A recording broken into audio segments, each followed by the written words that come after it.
Resuming recording. So, hi everybody. Good evening, and thanks for joining us today. As expected, the turnout was poor. That's fine because this is what we were also expecting. இந்த meeting வந்து பண்ண வேண்டிய தேவை ஏன் இருந்துச்சு அப்படின்னா, ஒரு இடத்துல நம்ம வந்து எங்கேயோ ஒரு இடத்துல வந்து நம்ம ஒரு விஷயத்தை பதிவு பண்ண வேண்டியிருக்கு. That there was a woman by name Marjane Satrapi. She lived amongst us, and most of us look up to her as one of our peers, mentors, whatnot. We draw a lot of inspiration from the life of Satrapi. That is what I had already written. When it comes to the story of women that is being told from the Mediterranean or from the Gulf countries, I would say I would prefer the term Gulf countries. I don't use the term Middle East. Who's middle and who's east is a question always, coming from a colonial thing. So I guess we should call them either the Gulf countries or probably it is the West to us. So you can also call the West. I lived for 4 years in Saudi Arabia.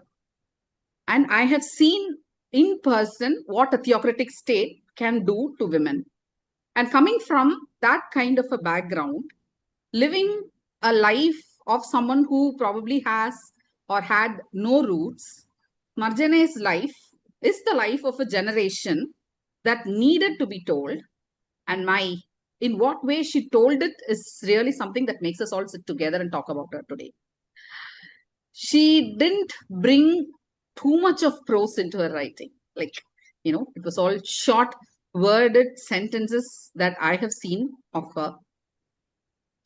Of her most brilliant works, of course, Persepolis is there.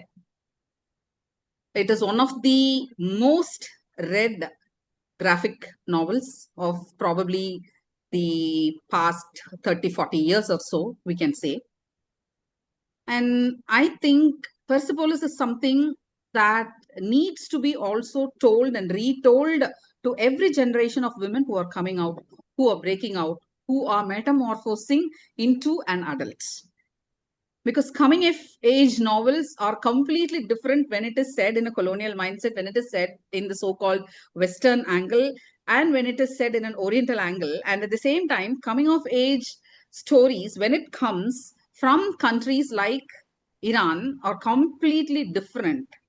And until Persepolis came out, until Satrapi started writing her heart out, we didn't know what actually was happening in Iran. Iran, just like Russia, was like a country which is behind the Iron Curtains. We rather know more about the bad regimes that have shaken Iran than about what has actually happened to the women in Iran, especially the women in Iran. I think we are very happy that directors like Panahi, Kiarostami, and the likes projected an Iran completely different from what we have been definitely hearing from the Western press.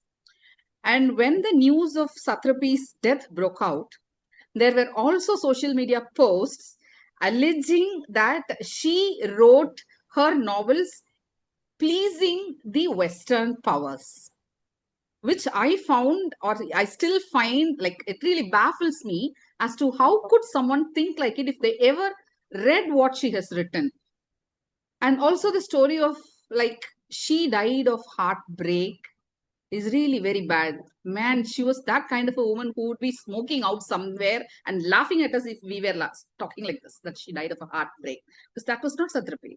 Satrapi was someone who was very strong, someone who was very resilient, someone who has seen the good and the bad of the world right through her coming of age. And I think her life carries one essential message for all of us, which I would say is resilience. Talking of Iran, I think Satrapi was the one who first intrigued me to read more about Iranian women. So I started reading Satrapi after Kirti gifted me the book. And then a couple of months back, there was this kind friend from Pondicherry who suggested I read Persepolis again. So I started Persepolis. And then from there on, I moved on to Azhar Nafisi and then Shirin Ebadi. And then what I have right on my table is, where is that? Yeah, Nargis Mohammadi. As we are talking now, Nargis Mohammadi is still languishing in prison. She is not getting enough support for her health. Like, she is deteriorating so badly. And only a couple of weeks back, we signed a petition asking her to be released at least on medical grounds. So that is the stage in Iran right now. Like, these women have been writing for more than 40, 50 years about what they have seen in the country, of what they're undergoing every single day. Maybe things have changed a little bit now than from those days of what you'd say Satrapi had seen, but still things are not better. We all know that from the news, from what little news has come out from Iran lately, including the rebellion that happened in January. There were thousands of people that were killed on the streets of Tehran, very young lives snuffed out, but not a whisper around the world because the world has been battling even bigger demons. And I know of one particular publisher from Iran who I met at the Chennai International Book Fair and then later at the Delhi Book Fair also. And this year, when she was here in Chennai, she had lost her luggage somewhere on her way to Chennai. And on her way back, right before the day, like we were talking to her on January 14th, I guess, and on January 15th, all hell broke loose. When she was stranded here, the only thing that she could tell me was, I don't know to which country I'm going back to. I don't even know if I can go back to my country. People like us who are rooted to this soil, I don't think we can ever understand the pain of being someone who might lose their country at any moment, who might lose their own land, who might lose their own home. What they would call something as a home is still a question that is lingering, which we should be also pondering upon us. We talk so much about the world today, like the world becoming like very small, AI taking over, big data is there, things have changed, everything has changed in this world. Home is not like a confined space. If you look at the spatiality, when you call something as home, it is not the four walls that constitute a home. Home is something that is much bigger. Just like how Satrapi found her home in France, or I would still say, like how she saw it in Matthias. Home is where the heart is. So probably she was happy in the country. And just as a reply to or a response to people who are saying that Satrapi danced the tunes of the Western powers, no, I refute it strongly because she, of course, rejected the Legion d'Honneur, which was given to her by the French government, saying that it was a disrespect to the country to which she belonged to. Because France's external policy, its foreign policy towards Iran was something that she always kept questioning. And there are also people who now say when things so bad as the bombing, the school children bombing happened in Iran, she didn't say a word. She didn't talk anything about it. We don't know. We don't know what she was battling. People say, especially her close family say that she was battling depression. Her friends say she was battling a depression. You cannot expect a person who is battling a depression to get up one fine morning and say, yes, I reject what is happening in Iran. I stay with people of Iran. Yeah, no, it doesn't come out as a word of mouth when it happens actually. It is all there in her books that she has already written. We don't want Satrapi to wake up every day morning protecting or saying that my integrity lies still with Iran. No, we don't want that. And she also wouldn't want to do that. So for every girl who is growing up in a country which is not hers, for every girl who moves beyond her physical confines of a home and seeks it elsewhere in the world, I think Satrapi's life is a lesson.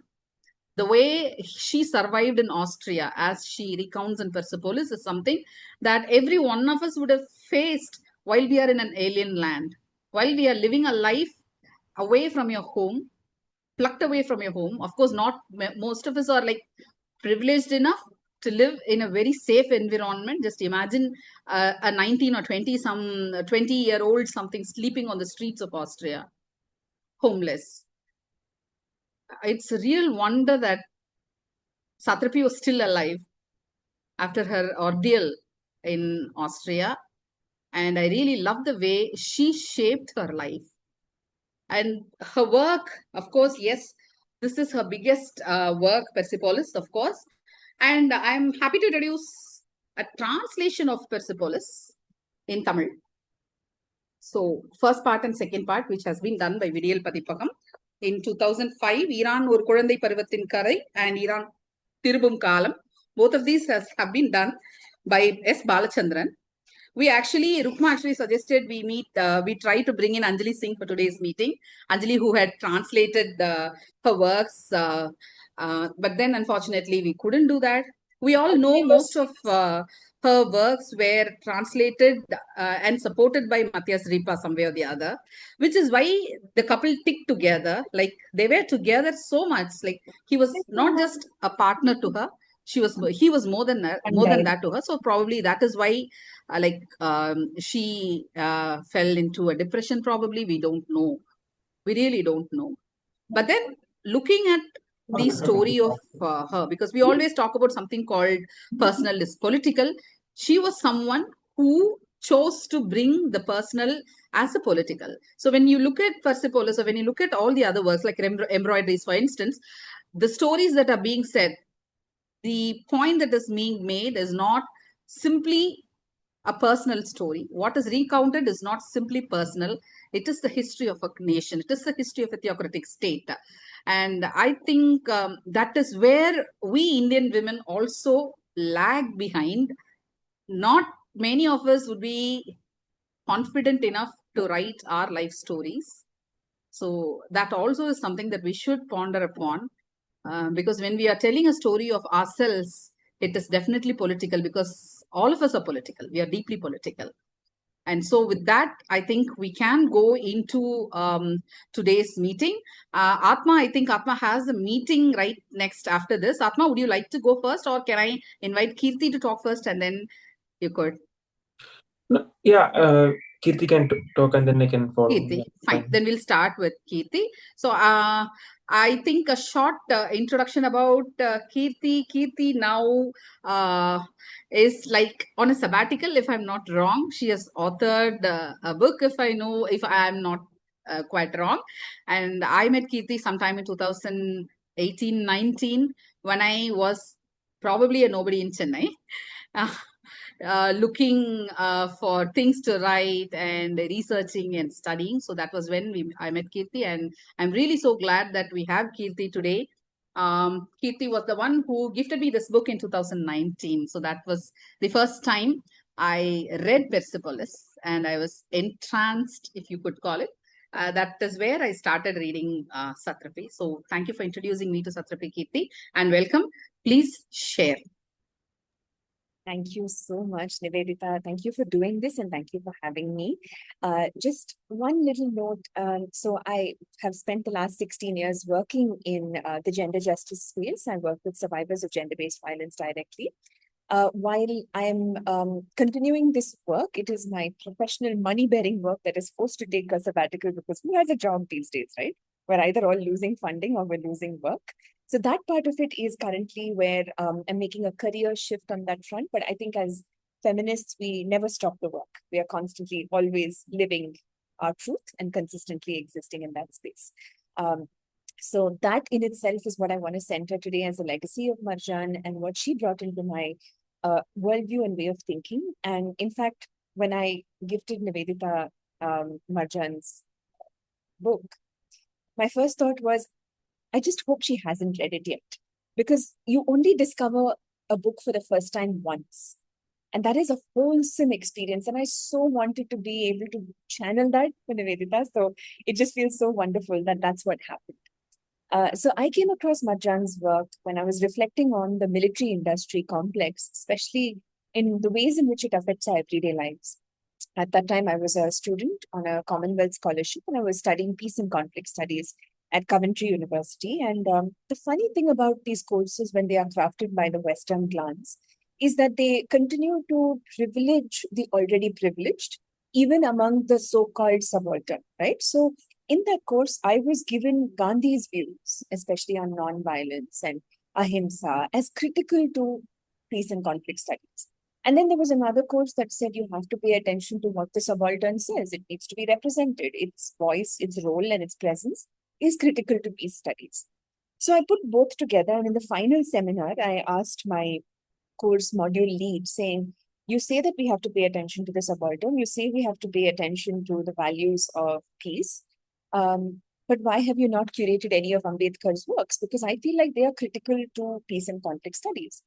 And the answer in that itself told me that the colonizer will always align with the colonizer and the subaltern will remain an academic idea at best.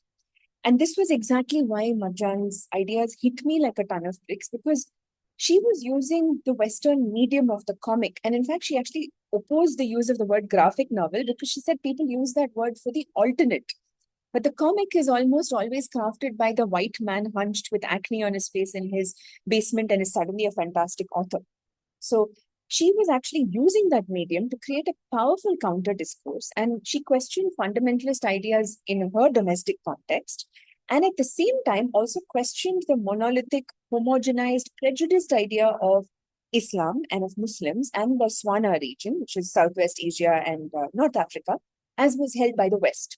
So to me, that felt like a fantastic subversion of the master's tools.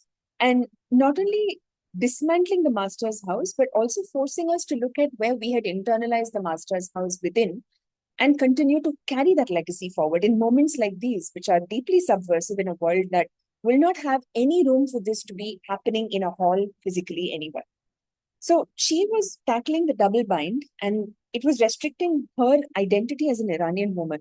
So she was fighting the patriarchal religious mandates and the external oppression of Western imperialism and military intervention. So how did she do this? She kicked the submissive, silenced woman trope. And she was very steadfast in her stance against multiple levels of the patriarchy. And when she was doing that, she was not playing into the American or the Western gaze, but actually fighting the very notion of femonationalism and pinkwashing. Because military intervention has consistently been normalized or justified on rubbish rhetoric like, we need to emancipate the women there. Now, if you just take a look at history, you will find that after 2003, the way Iraq was manufactured consent for, the way consent was manufactured for Iraq and the way consent was manufactured for Afghanistan, you will also find that there was a massive uptick in the number of NGOs that Hollywood actresses were setting up to emancipate women in Afghanistan.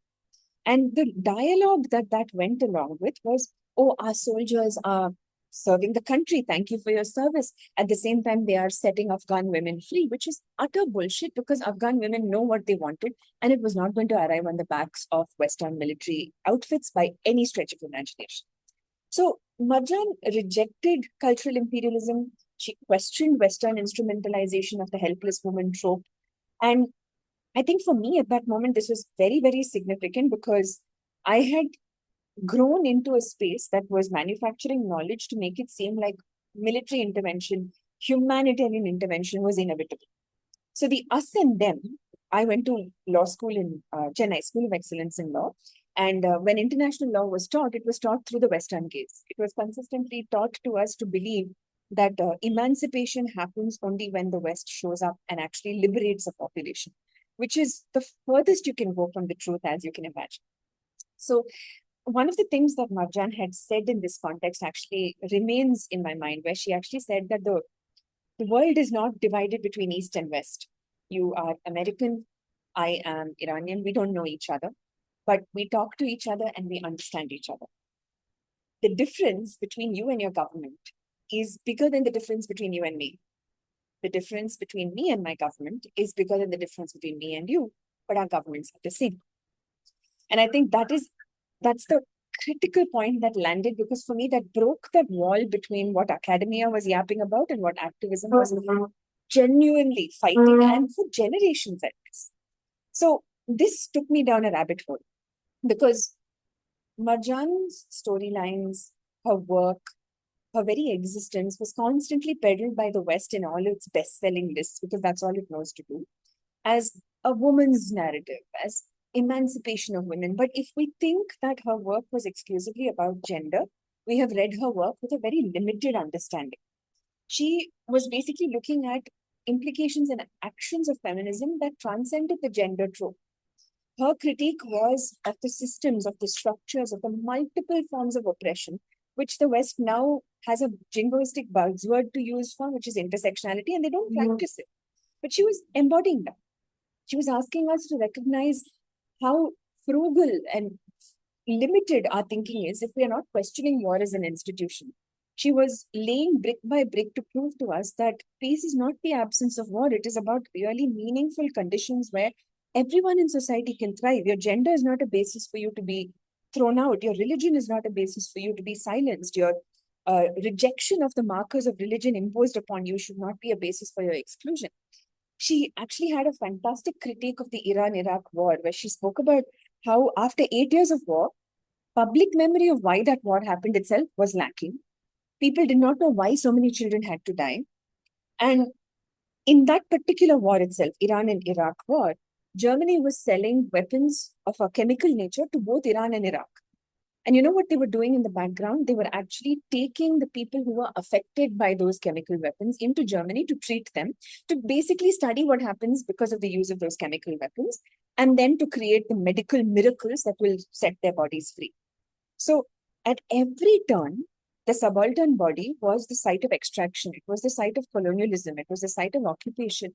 It was the constant site of what history has shown us of experimentation. The scientific rigor that the West constantly throws at us is also a form of epistemic violence. It rejects the fact that we have ways of living, being, and doing, and forces us to accommodate what the colonizer has considered normal and then relegate all that we create to the peripheral alternates.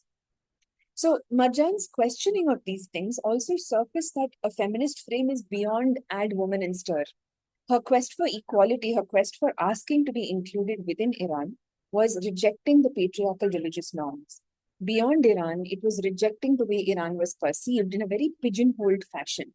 And across this continuum, she was fighting the system, she was fighting structures, she was constantly pushing us to do better beyond just adding women and stirring the mix like we are making soup or something. Marjane also demonstrated something really powerful called vernacular sovereignties, which is a term coined by an Ecuadorian scholar called Manuela Pic. So in 2009, during the Iranian elections, Ahmadinejad declared himself the winner.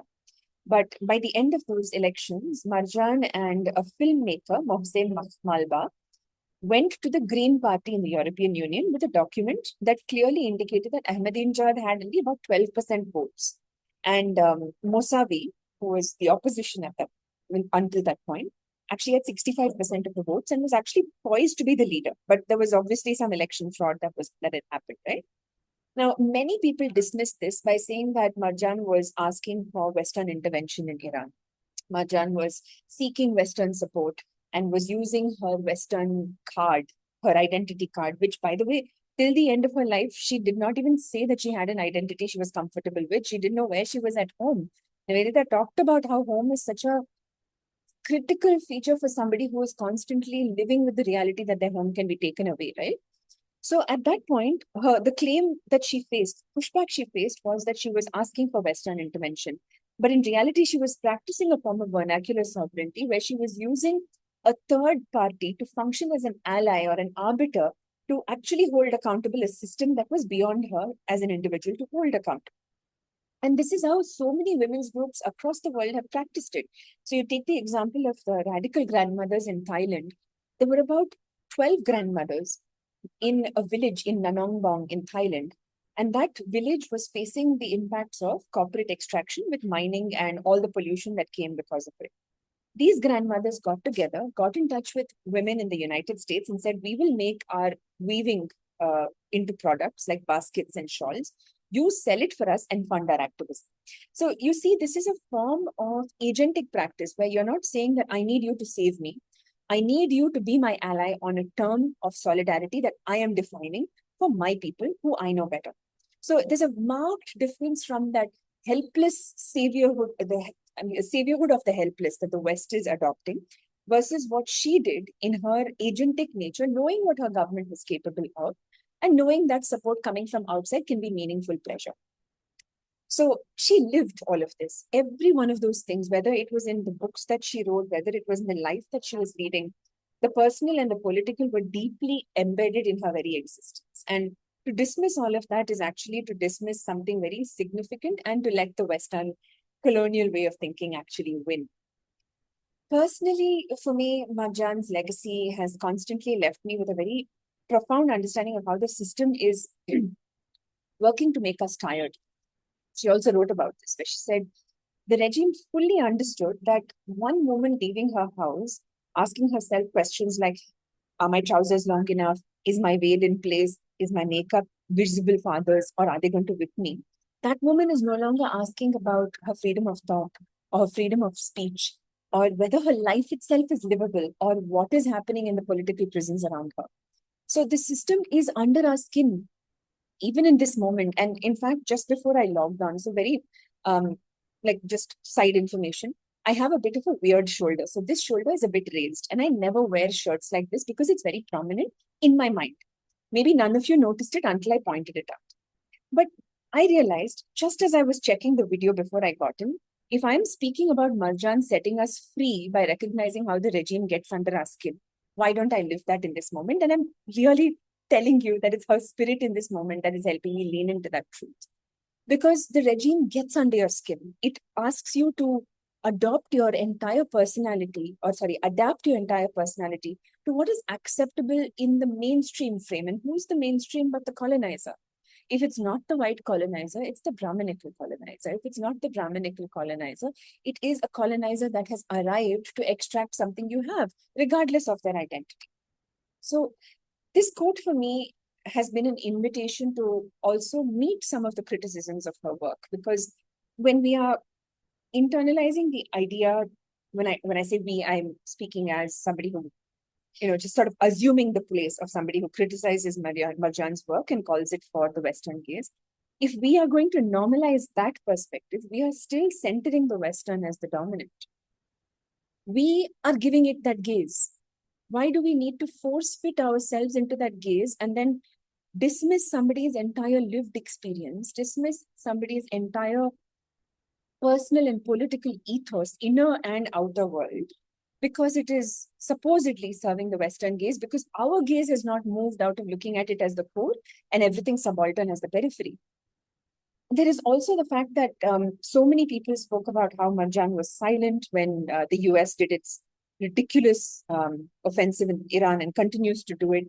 But I think even in Marjane's silence, again, to go back to what Nivedita said, we don't know. We simply don't know what her silence was motivated by. And whatever it is, why are we claiming ownership over the public and personal life of somebody because she stood up to speak about something that hurt her and her people? Can we claim ownership over her legacy and demand that she cast aside her personal pain, put in the emotional labor to constantly be the speaker? At what point are we willing to take our responsibility for a legacy she lit for us? At what point can we own the fact that we don't need to create the same tropes of Western leadership leadership cults or the charisma of an individual leader, and start to look into the community values that she actually taught us about? In this very moment, we are living it, but why do we need to center the notion that she has not said anything and therefore she is a stooge of the West? It is unfair to paint Marjane with the broad hues that represent the global North within the global South. And very sadly, her legacy, her powerful legacy, is being subsumed by that. And the most significant thing of all, and I promise I will close with this, Marjane left me with the understanding that your worldview shapes everything. In her life, in her death, she embodied this. So she loved life in these large, massive, enormous ways that she fought for it, not just for herself, but for other women around her, women she will never meet, generations of women who will come after her, who will take the seed that her legacy has sown. 1 year ago, she lost her husband, beloved as she called him. And she also went very public about that grief on her Instagram page, deleting everything, but basically adding those blocks that talked about her grief. But in her death, whatever we may say is the cause, some say heartbreak, some say time, some say we don't know what happened, she still leaves us with a very radical kind of love.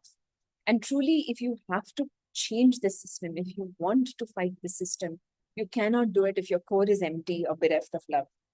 So she sowed the seeds for audacity. She sowed the seeds for courage. She sowed the seeds more than anything else for wisdom.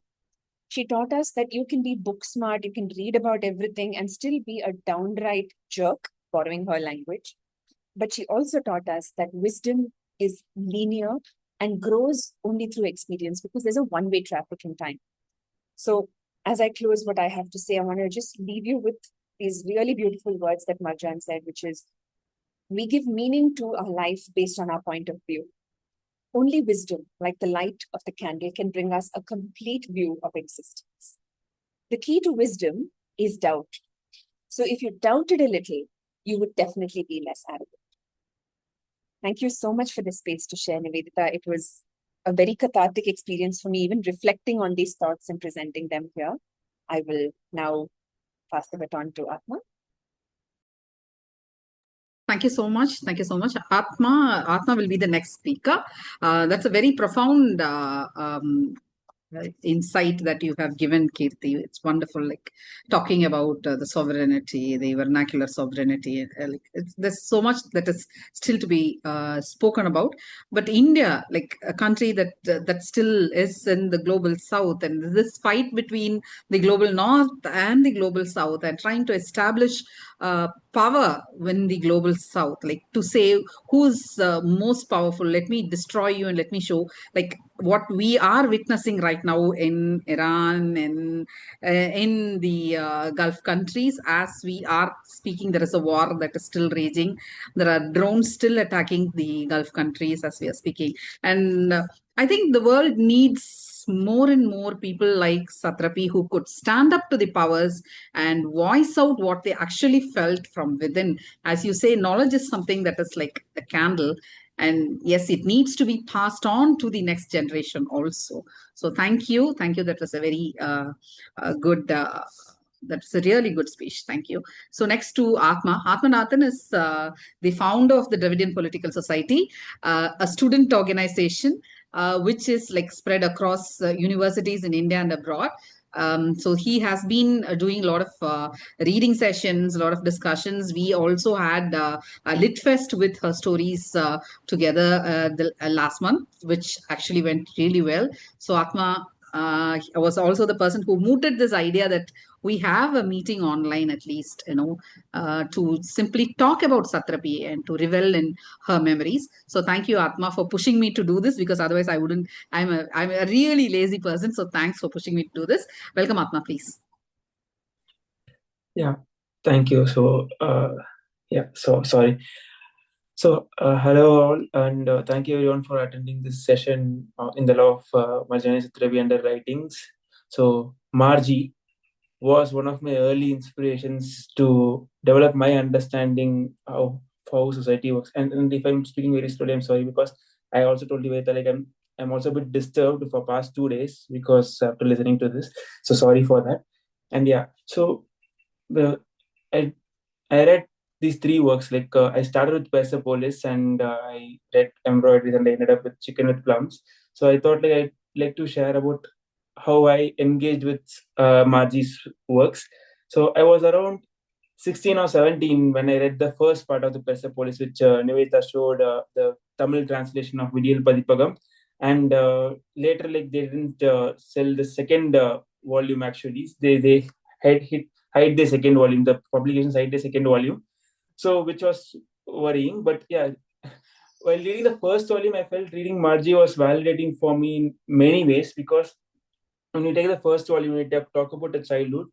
Firstly, the way she develops her political understanding through family, which is, I think, we have to underline here, because this political interaction that she has with her mother, her grandmother, and her father, I think we need to have such political conversations with every family. So I think that's the first step that I learned from the book.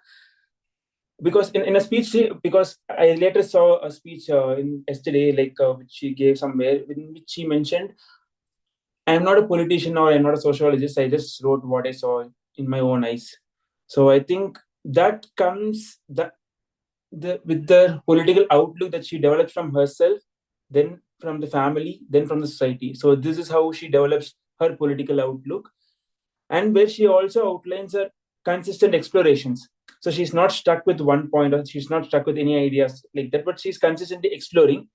One interesting thing that I saw is, in this consistent exploration of culture and politics and media, she never stopped to express herself. Like she was consistently expressing, even though if she is a bit confused about the views also, at the same time she was expressing herself. Like that is, I think that is a process of learning and unlearning is very important when you are trying to engage with politics and society, I felt.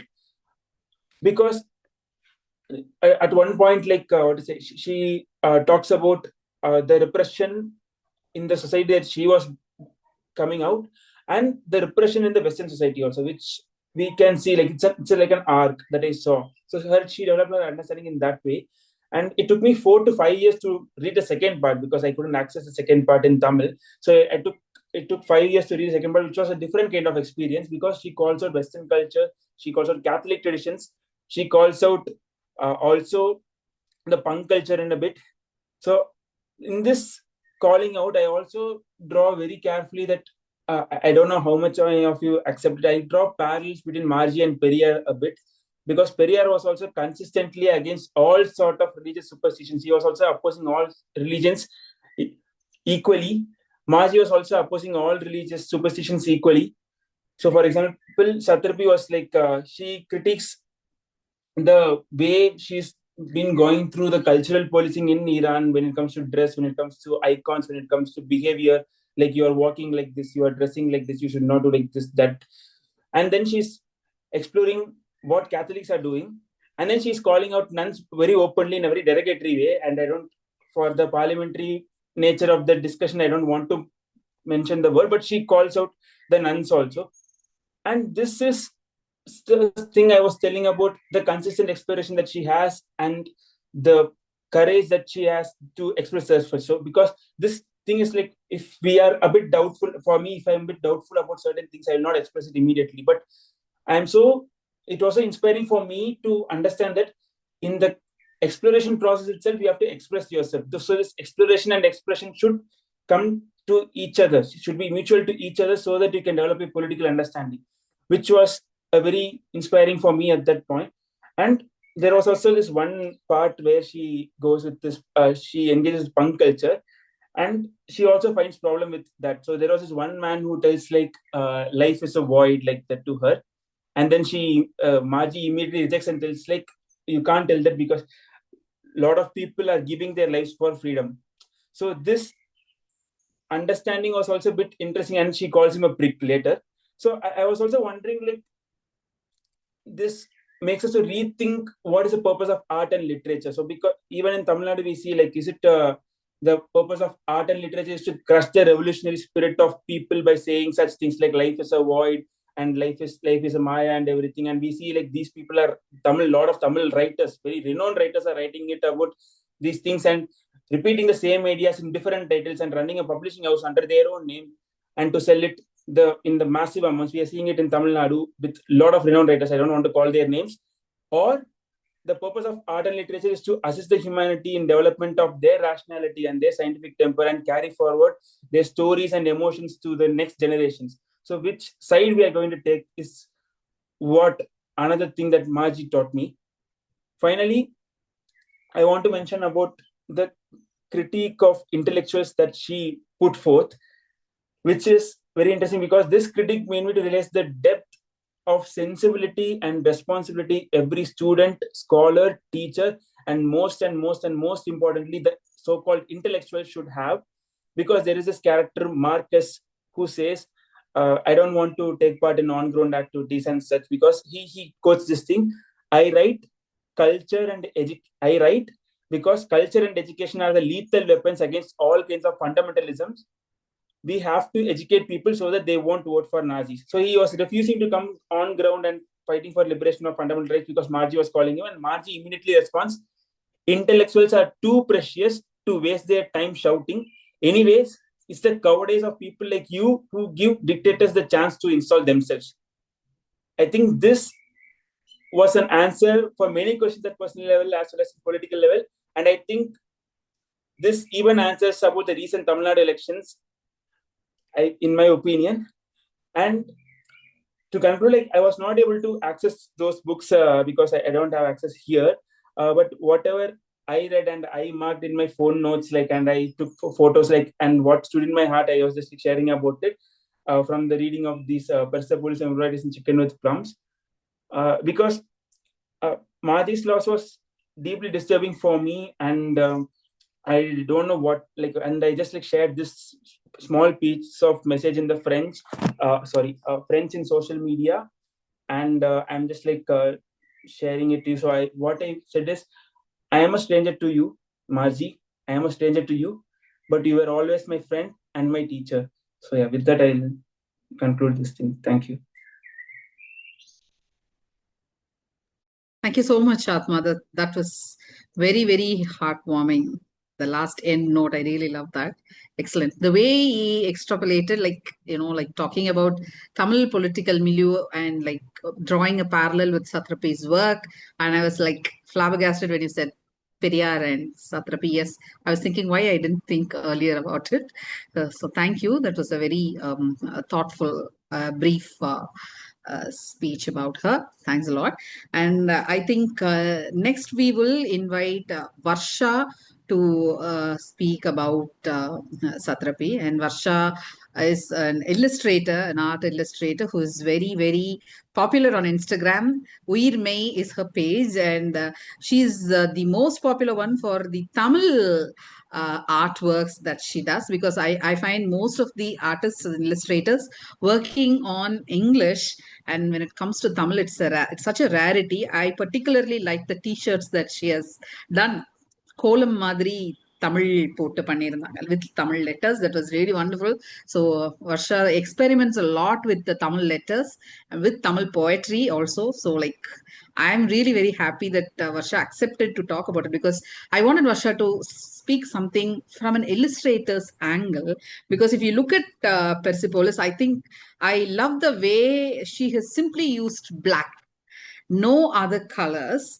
And this in particular is my very, very favorite illustration of hers. And as we were talking earlier before the meeting started, I was also mentioning this particular illustration.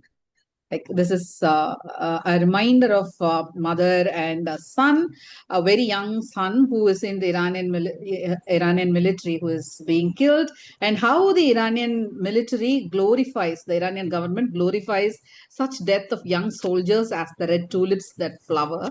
I think last month I wrote for our Talayangam, for our Her Stories Pennelithu magazine, I wrote about Iran and these so-called ultimate sacrifice that Iranians are doing for the sake of the name of a country. So what exactly is a country, and what exactly the country demands from its young people is something that we need to also think about. So welcome, Varsha. Most welcome. Please share. Vanakkam everyone, and thank you so much, Nivedita, for this opportunity. And it's been a disturbing a few days, as Atma was also saying, and it's at least good to collectively remember her today after her passing. I will share my screen. I hope it's visible to everyone. So my journey of I live a somewhat privileged life, and my journey into her work was casually when I was doom scrolling on Twitter, and I saw one post with a quote from one of her books, and it was very it just stopped me on my tracks. Like I was just doom scrolling, and there was this very simplistic drawing, and then with just a few words, and you read those words, and it has like such profound meaning that she, who has lived an entirely different life, can still have some universal experiences with someone who's living at a different like I don't share the same age as her, and so I have a different timeline as well. So, and I still could relate with some of those experiences as well, which got me curious, and I wanted to know where this particular drawing was from, and I discovered that it's from a publication called Persepolis, and that's how I immediately opened Amazon and ordered it in, and I stepped into 1980s Tehran and stepped into the life of this little girl, Marji, and how her whole journey of growing up, going through adolescence, and looking at politics playing such a huge part of her life and how it's shaping the experiences of so many family members. Just throwing light on the whole politics of it, because I don't, I'm still taking steps to learn more about the way the world functions. And this was such a personal experience on how politics can shape our individual experiences as well, and how our decisions are influenced by things that we don't immediately relate with. And a lot of those experiences gave me a bit of an understanding of what Iran was. And I'm still um, trying to now, as Nivedita also said, discover other sources of information as well, to learn more about the country. But I don't think anything else, at least in my experience, because I'm a visual thinker, nothing has ever matched this medium of communication as well. And one more thing that I really love again is the just simplistic use of black and white in her illustration. Like, technically, if you're going to be a purist, you're going to say black and white are not even colors. But she manages to paint such a vivid picture. And also the fact that she maintains using very manual tools, like she prefers a Chinese ink pen to make her sketches, which give like a very rugged edge to all her illustrations, adds a lot of humanity to her work as well. And it gives a very strong human story without a very polished look. And that also really spoke with me. And by use of these colors in proportion, like the white versus black, also gives a lot of contrast in the story, where moments of joy are depicted in some ways, moments of terror are depicted in some ways. And I'll come later, but there's also a lot of contrast between what her imagination is and what is happening in the observable reality at the same time.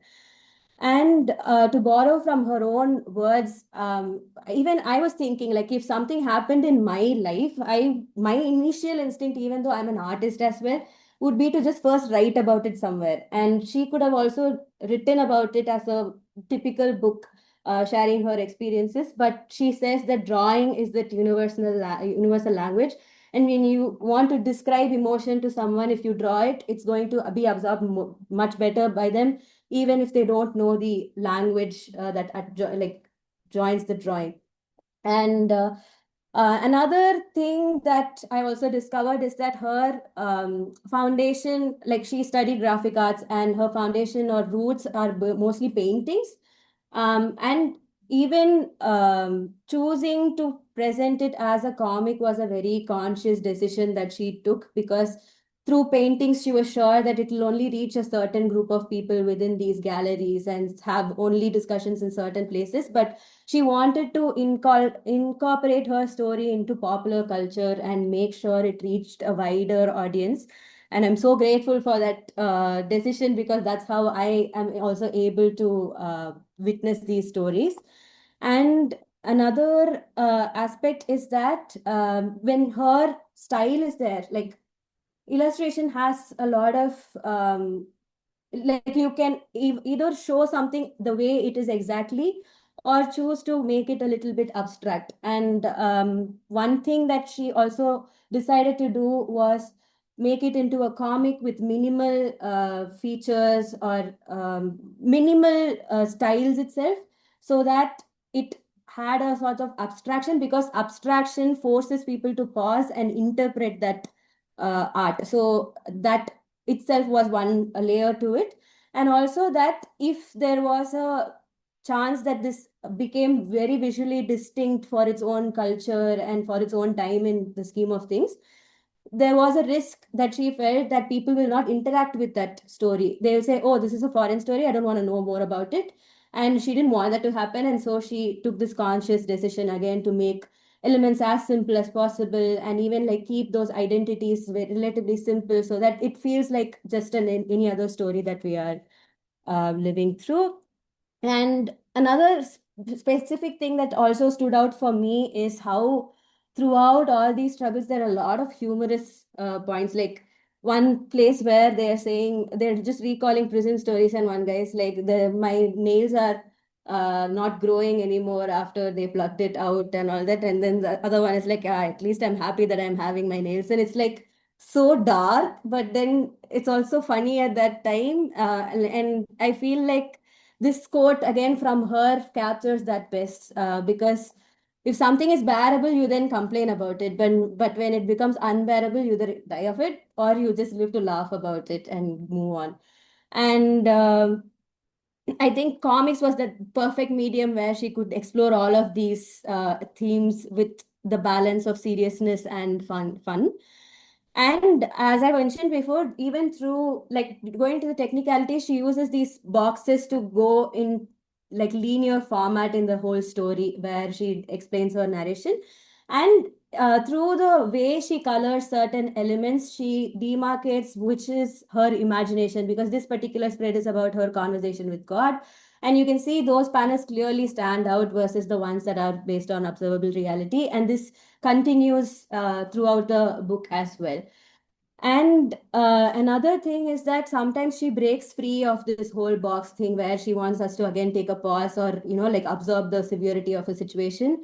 And also this particular scene again, I just wanted to show an example of where they're torturing a member of someone who's protesting, and they burn him with an iron, and then they immediately come back to her reality where they show an iron box in her house, where she shows an iron box in her house and says, I could have never imagined that particular tool to be a method of torture. And it's like it's all out there and then quickly brings us down to our reality, which makes it so relatable and hits us much harder than it would typically just reading about the news, because it gives us a sense of distance.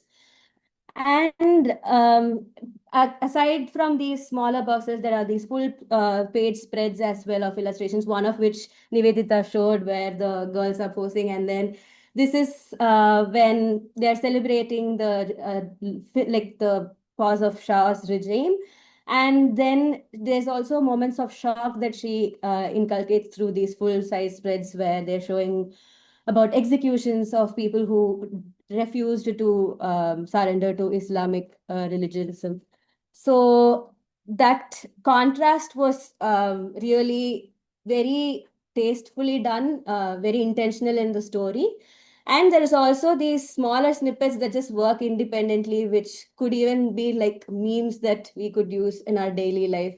And I just really admire the simplicity of the entire way she has approached this. And she also is not someone who had been able to do it easily. She had to struggle a lot before she managed to publish this novel, because apparently one publisher even told she has no style, and so they just decided not to publish her.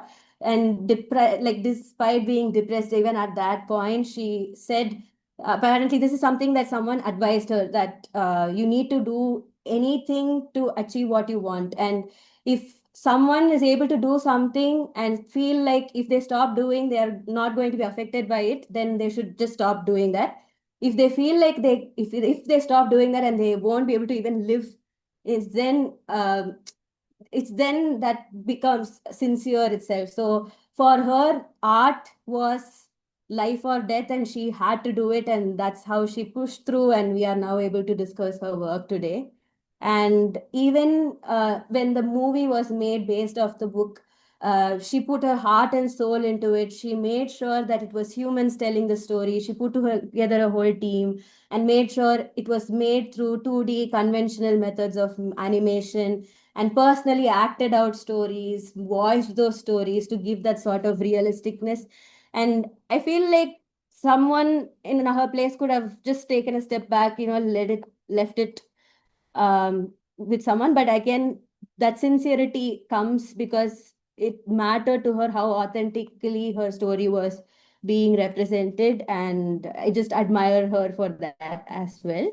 And even in the movie, she did particularly say that the whole movie needs to be black and white, because again, it's a different medium. She could have just used colors again, but she wanted to have that sort of timeless feeling as well retained. And so she transports us back to her story in the same black and white format, keeping a sort of visual consistency between the printed format and the visual whole movie documentary format. And as I said before, this Persepolis is a very linear sort of story where it goes from her childhood to her adult age, and it's all done through these panel setups. My next favorite work was another publication, which was just like speeches, just starts somewhere, goes somewhere. It's just like how we talk to our friends in a daily basis, and that was what Embroideries were. And the content that is being discussed, I don't think I myself am able to talk as freely as they speak in the book with my friends in this day and age either. Like there are very few people that I talk to that way, but the fact that they just come together and just pour their hearts out, be there for each other, was again like something I really looked up to and respected a lot. And again, in terms of technicalities, she just uses black and white, very few strokes, but you can see each face being absolutely different, and you can see how different their expressions are. And if you see the same character in a like a couple of pages later, you'll know that this character is the one who's speaking, even if you don't tell who's speaking or you don't refer to their names. So she has mastered the art of illustration by also keeping it absolutely simple, and also her lived experiences were felt so deeply that they translated into these stories that she could put out. And again, very complicated subjects, or like taboo subjects that we feel ashamed to discuss, like virginity and all of that, they just put it out there and then just say shatter it, and just it's just really nice. I feel like I don't want to spoil too much of it here so that everybody who's not read it as well can read about it. And I also found it endearing that anyone going through a struggle could just represent their problem there, and everyone collectively decides or gives their opinions, and it's just falls into place eventually. And the note on which I want to end it is that life is not easy all the time, and still it would be very tempting to become jaded. And so this particular quote from her was again something I wanted to take with me as well, that we don't have the right to be cynical. We need to keep the stars in our eyes and still believe it's possible, because human beings are capable of the worst, but at the same time, human beings are also capable of the best. So with that, I am ending my session, and thank you all again for this opportunity. Varsha, that was simply fantastic, Varsha. Thank you so much. Because when I said that you should be talking something about the illustrations, I hadn't expected you to create a PowerPoint and come ready. So thanks a lot. I know a lot of time and energy would have gone into it, but nothing like seeing it in person and understanding it, especially because when Atma was saying about that blade story in Embroideries, I like the image was already there in my mind, and again when you showed it, like I almost couldn't, I choked on laughing. So it's really something. She is really something. Thank you so much for this.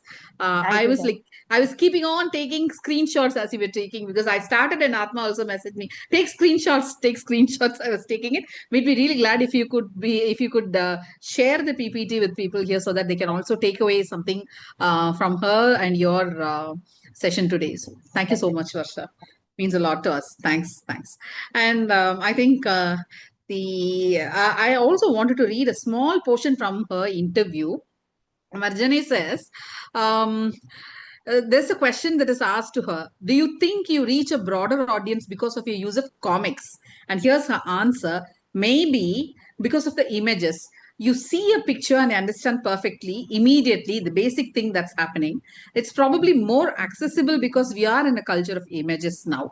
People are used to seeing stories that way. They understand looking at pictures, which is why we know that she clicked, which is why we know Persepolis is such a huge hit that we still speak about. So thank you so much for taking that illustrator's angle and speaking to us.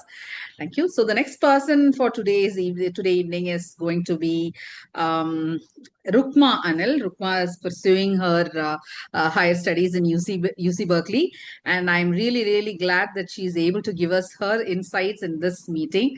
Rukma Thorer, most welcome. Can you please start? Please share. Thank you. Hi. Yeah, I have not made PPTs, and I have just workshopped my thing on the train to Madurai. So apologies for all the unpreparedness. Okay, now let's. I'll begin now. I'm going to turn off the video because it's very distracting. Okay, so it was very nice to hear everybody talk about Marjane Satrapi's work. And how I was introduced to Satrapi's work is not through Persepolis. I read Embroideries first. And when I read Embroideries, it was by the time I had begun reading Embroideries, I had gotten into the habit of reading graphic novels. Uh, like starting from Shabut to Kim Gendry Soon, I had started reading many writers and many graphic artists, and uh, I had an interest in the field, in the genre of graphic novels, and that is when I am introduced to embroideries. Despite everything that I had read before, embroidery struck me as a very different one because it is talking, uh, one, it is a very refreshing take on the private lives of women, which I think not a lot of graphic novels have really documented. And so this is an Iranian graphic artist telling the stories of the private lives of the women she knows. Yes, she comes from an elite background. She comes from one of the princely families, but still, this is not this is not something we have heard of. The closest thing we might come to is sitting with our aunts and listen to our cousins gossip about the aunts and their children. And have you heard what happened to that girl? That this is the kind of like the closest parallel I can draw. But then all of this is coming in print, and that is why embroideries was remarkable for me. And coming from a very conventional family, very religious family, which sees the female body in India as nothing but a site of male desire and a vessel to procreate, there is what embroideries did for me when I read it was that Satrapi collapses the distance. For a moment, I am just you. For a moment, I am very close to all the Iranian women who are having tea in a samovar and talking about everything about their body, about their desire, about their sexuality, about their married lives. And for some reason, it is not very different. What the women here go through in their private lives and the private lives of Iranian women, it is a theocratic state, and here we have, like, right now it is a BJP thing, but then caste has been our ultimate reality for over 2000 years. And so it is not really very different. The female body in Indian caste society is treated as nothing more than a vessel of honor and procreation and caste pride. That is it. And so embroideries was very eye-opening for me that way. And this kind of banter and that happens for the women of embroidery amongst the women of embroideries was very comforting for me because I felt seen, heard, and it made real. It was very validating for of all the women I have known in my life. They are not unidimensional people who are just scholars or just writers or just people who are obsessed with makeup and skincare. They have active and vibrant lives, which embroideries sort of solidified for me. And that is why I really love the work embroideries. And from embroideries, I read Persepolis. Persepolis, I came to it very late. But what was very striking was the grandmother character. Like, figuratively, she is the same woman who is in embroideries, and embroideries comes after Persepolis, and I am going backwards from embroideries to Persepolis, and the consistency is so impressive. Maybe it is because it is coming from like because it is a memoir, she is sticking to the characterization, but it was very stunning to see how she retains the grandmother as she is, with her string of pearls and the bob cut and the little mold, and she recreates this entire sketch again in Persepolis and embroideries. which was very beautiful for me. So the way of representation and characterization itself, and the woman who is not so tender, who is very quippy and gossipy in embroideries, this grandmother is becoming this very big fortress of kindness, tenderness. She reprimands Marjane in Persepolis when Marjane wrongfully accuses a man of, making, talking something badly to her, like dishonoring her to the police, and the police come and pick the man away, and the grandmother chides Marjane. Why did you do this? And the relationship suffers for a while. But then this woman in embroideries is a very different person, and the same woman inside Persepolis is an entirely different person. She's still the grandmother, and the Marjane's ability to bring two different shades of the grandmother in two different spheres of private life was really amazing for me. Then there is like coming to Persepolis as a text. What was very enchanting for me was the way she is able to represent her characters only through the face. The emotions are all written on the face. Everything neck down is just flouncy. Clothes. Even during very intimate scenes, we see very little to almost very measured use of skin. And Marjane herself in an interview says that I have used this kind of a medium and this kind of skill to represent my characters because she comes from an art school where the nude was out of the question. Her art school in Iran did not allow her to draw the nude as it is, the human nude. They were all covered in long flowy clothes because, honor and dignity and all of that is more important. So for somebody who comes from that kind of a background, it is pervasive throughout her art, and it helps her art because it makes it very sincere in a way. And so that was the thing I noticed about how Persepolis handles the bodies, how it shows the bodies. And then there is one thing about how we narrate violence. Another thing that I found about Marjane's work is that it is very reparative. We don't find a lot of works that are very reparative. And when I say repair, I would, if I read Marjane, I would want to have a grandmother like this. I would want to have a mother like this. I would want somebody like Marjane to talk to me the way she has narrated her entire memoir. That offers a sort of a fortitude that is denied to women as a gender across the globe. And so when Marjane decides to write this memoir, what she is doing in a reparative aspect is she uses the child.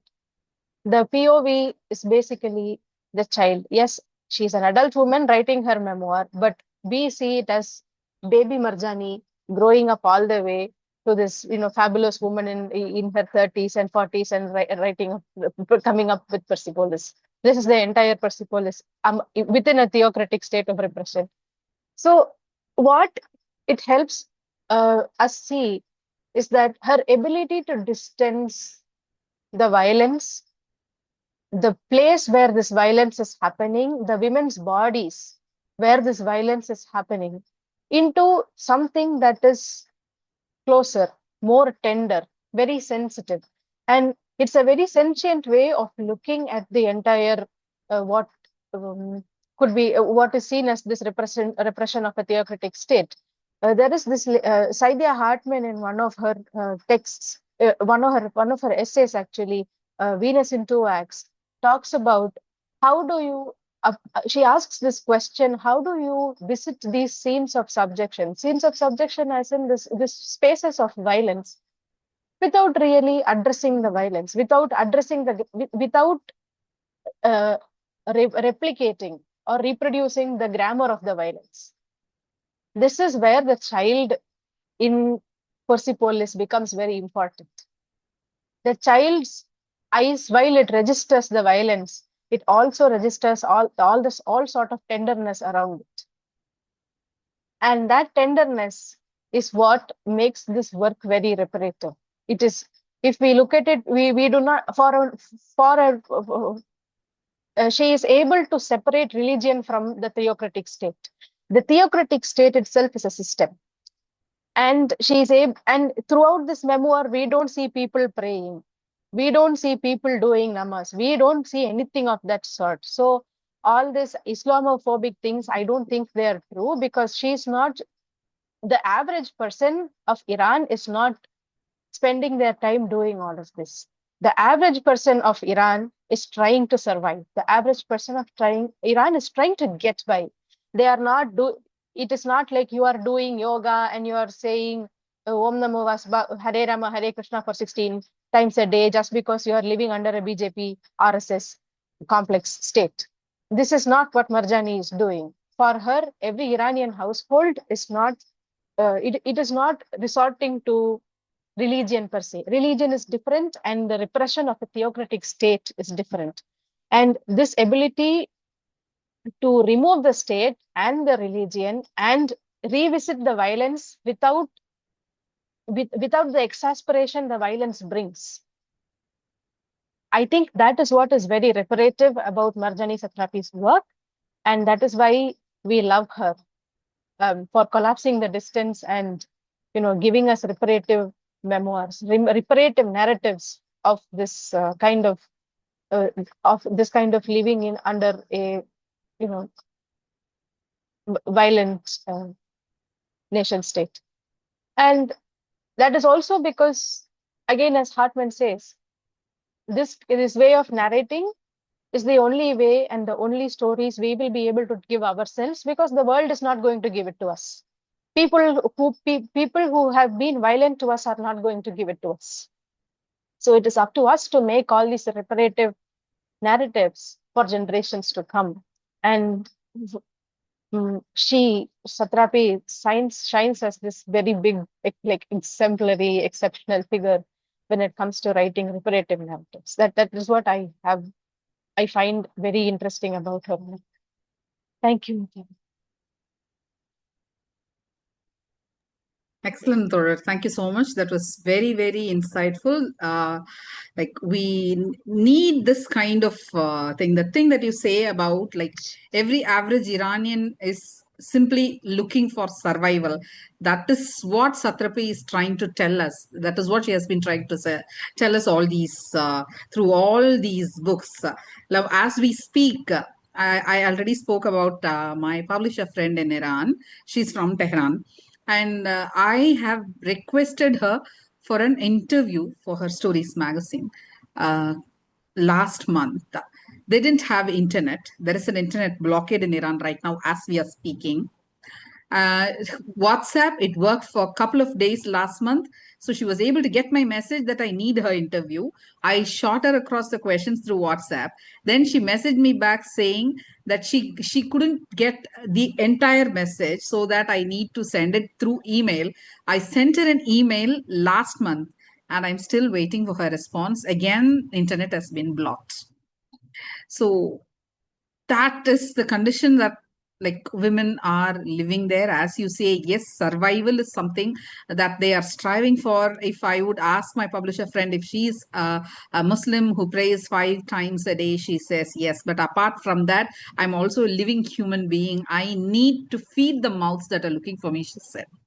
She runs a business, and running a business in Tehran, being a woman in publishing, and it's not easy. Every book that goes out of Iran, every single paper that goes into Iran is completely scrutinized minutely, inch by inch.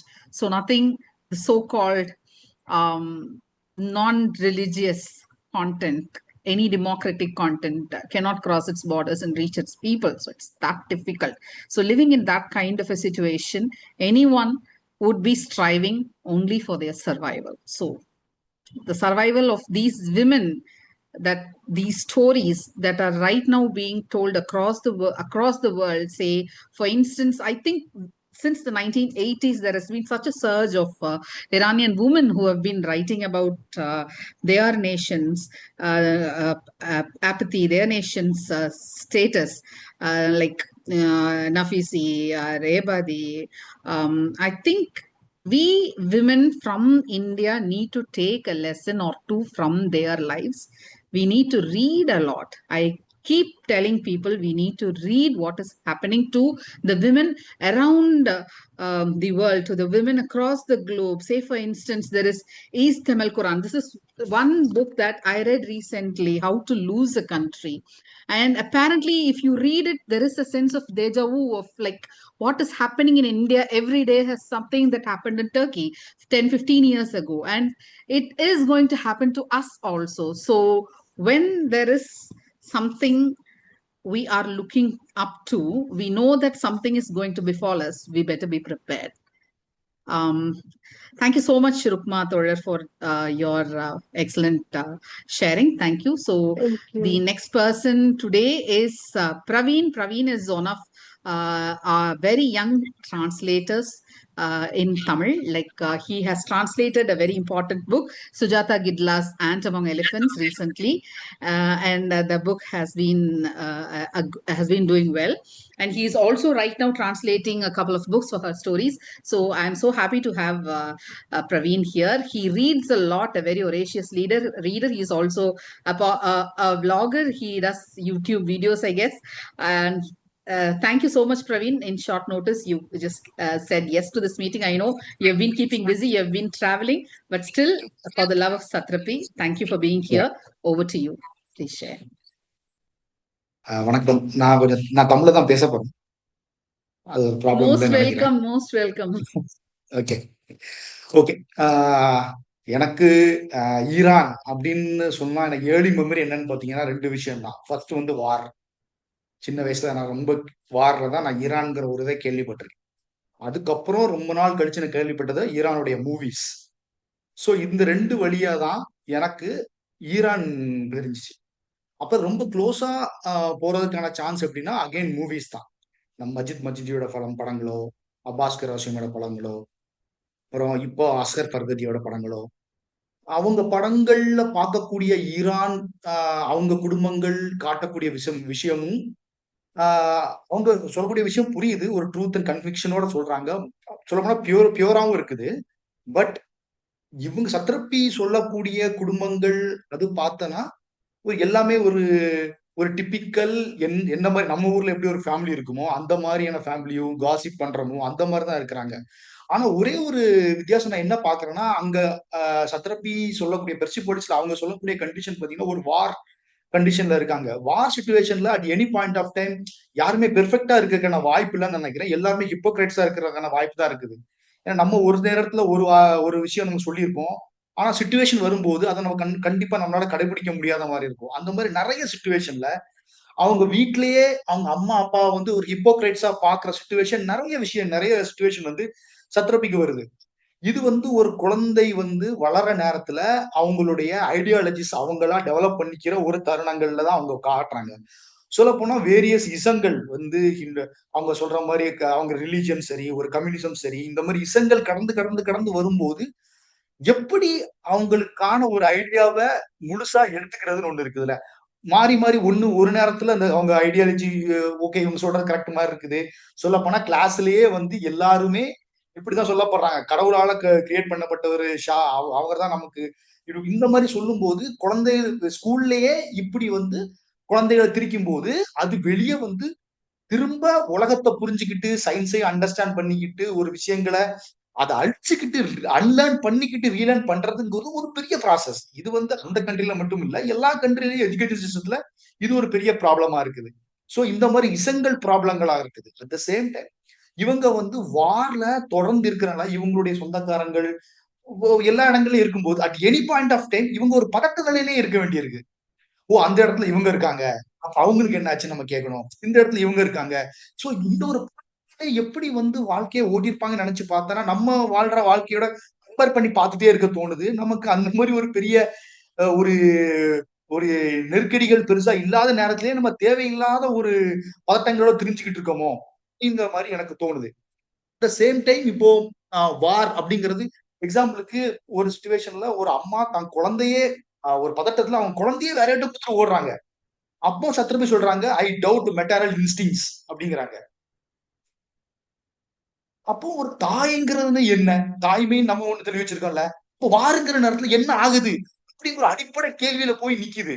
இப்ப எக்ஸாம்பிளுக்கு tennis வில்லனோட tune படம் எடுத்த டைரக்டரோட இன்கென்டிஸ்னு ஒரு படம் இருக்கு. ஒரு வார் என்ன பண்ணும், ஒரு ஃபேமிலிய ஒரு வார் என்ன பண்ணும் அப்படிங்கிறது ஒரு எக்ஸ்ட்ரானரி படம். அது பயங்கர ஷாக்கிங்கான ஒரு படம்.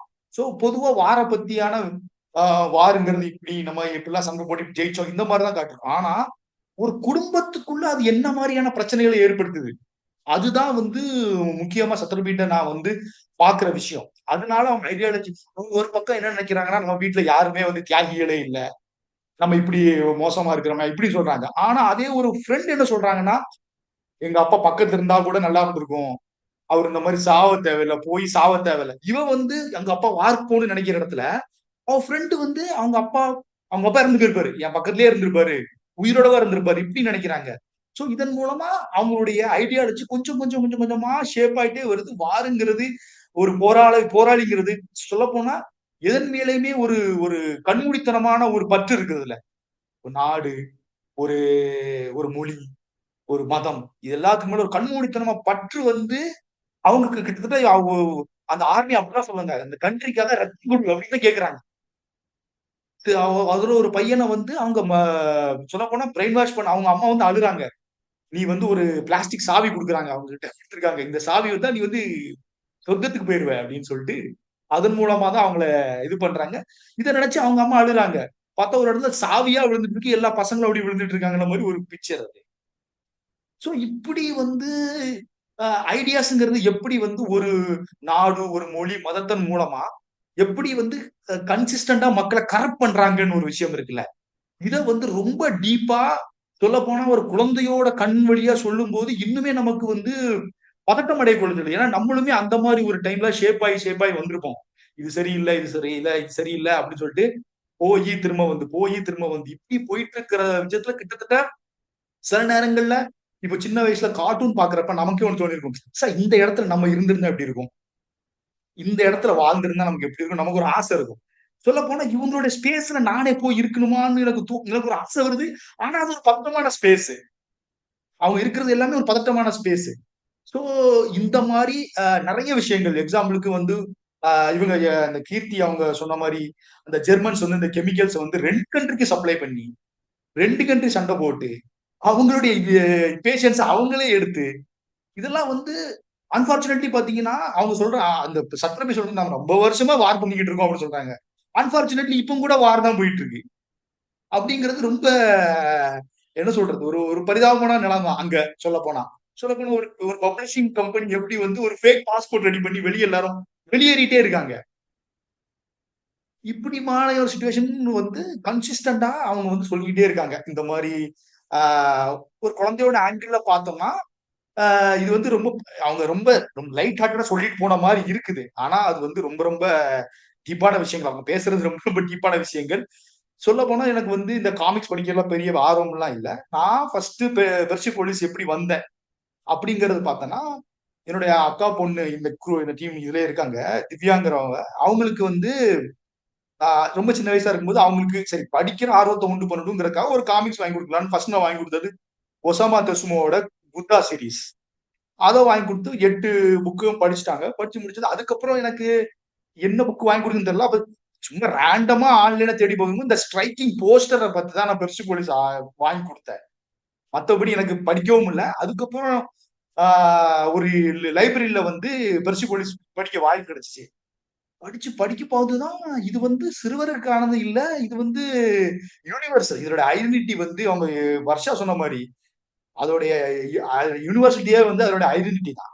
நம்ம வந்து எல்லாத்தாலையும் அது ஏற்றுக்கொள்ளப்படும். ஓகேங்களா? சோ ஈஸியா வந்து நம்மளால புரிஞ்சுக்க முடியுது, சிச்சுவேஷனை புரிஞ்சுக்க முடியுது.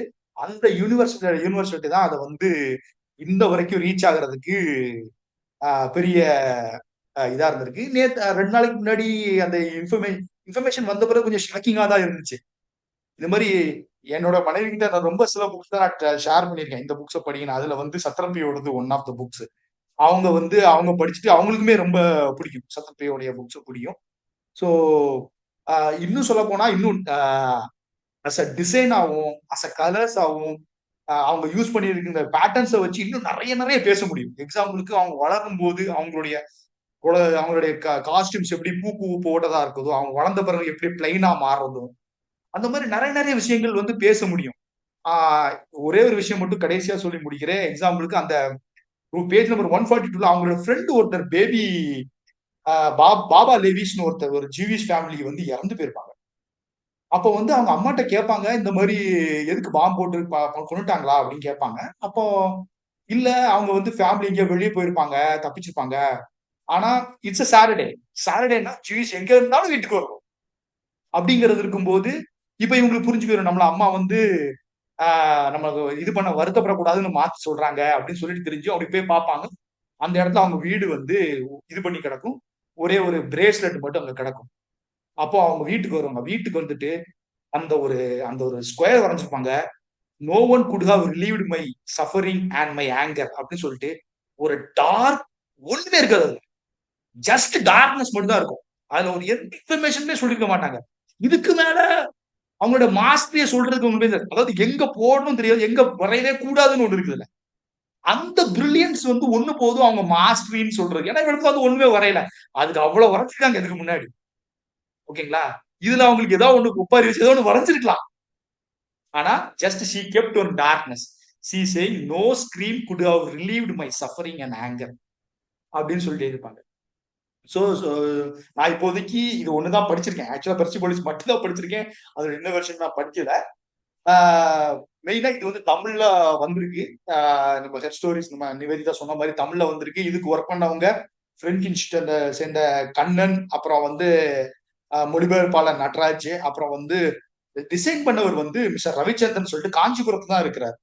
இஃப் பாசிபிள் நம்ம வந்து போய் அவங்கள கூட மீட் பண்ணலாம், என்ன மாதிரி ஒர்க் பண்ணாரு அப்படிங்கிற மாதிரி கேட்கலாம். ஏன்னா 2005 யோசிச்சு பாருங்க, கிட்டத்தட்ட 20 வருஷத்துக்கு முன்னாடி தமிழ் இண்டஸ்ட்ரியில இந்த மாதிரி புக்ஸை வந்து ஃபர்ஸ்ட் ஆஃப் ஆல் அக்செப்ட் பண்ண மாட்டாங்க. எனக்கு தெரிஞ்சு இப்ப கூட இந்த அளவுக்கு குவாலிட்டியா ஒரு இன்ட்ரெஸ்டிங்கான ஒரு விஷயத்த கொண்டு வந்திருக்காங்கன்னு ஆச்சரியம். இவங்க எப்படி 2005லயே எதை நம்பி இவங்க பண்ணாங்கன்னு தெரியல.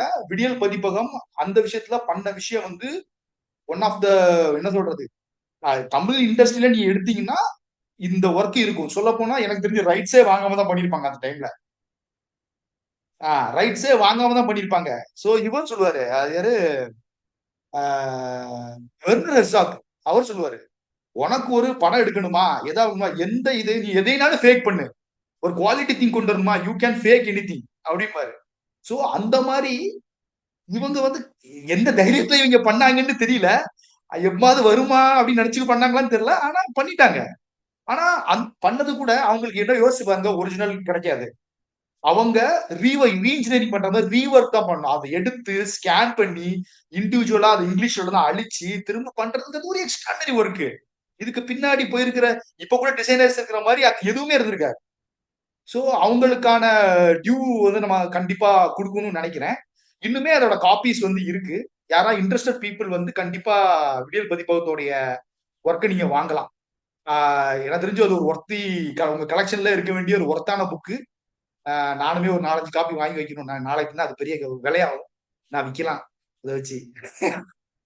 அதனால கண்டிப்பா படிக்க, யாராச்சும் இன்கேஸ் யாராச்சும் படிக்கலைன்னா பெர்சிபோலிஸ் படிச்சு பார்த்து உங்க லைஃப்ல ஒரு மறக்க முடியாத ஒரு அனுபவத்தை கொடுக்குங்கிறது ஒரு துளி அளவு கூட சந்தேகம் கிடையாது.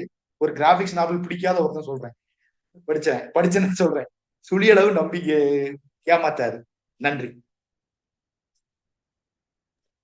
எக்ஸலண்ட் பிரவீன். அதாவது புக்கு பத்தி பேசுங்க, ஆனா புக்க மார்க்கெட் பண்றது எப்படி அப்படின்னு அட்டகாசமா பேசிட்டு இருக்கீங்க.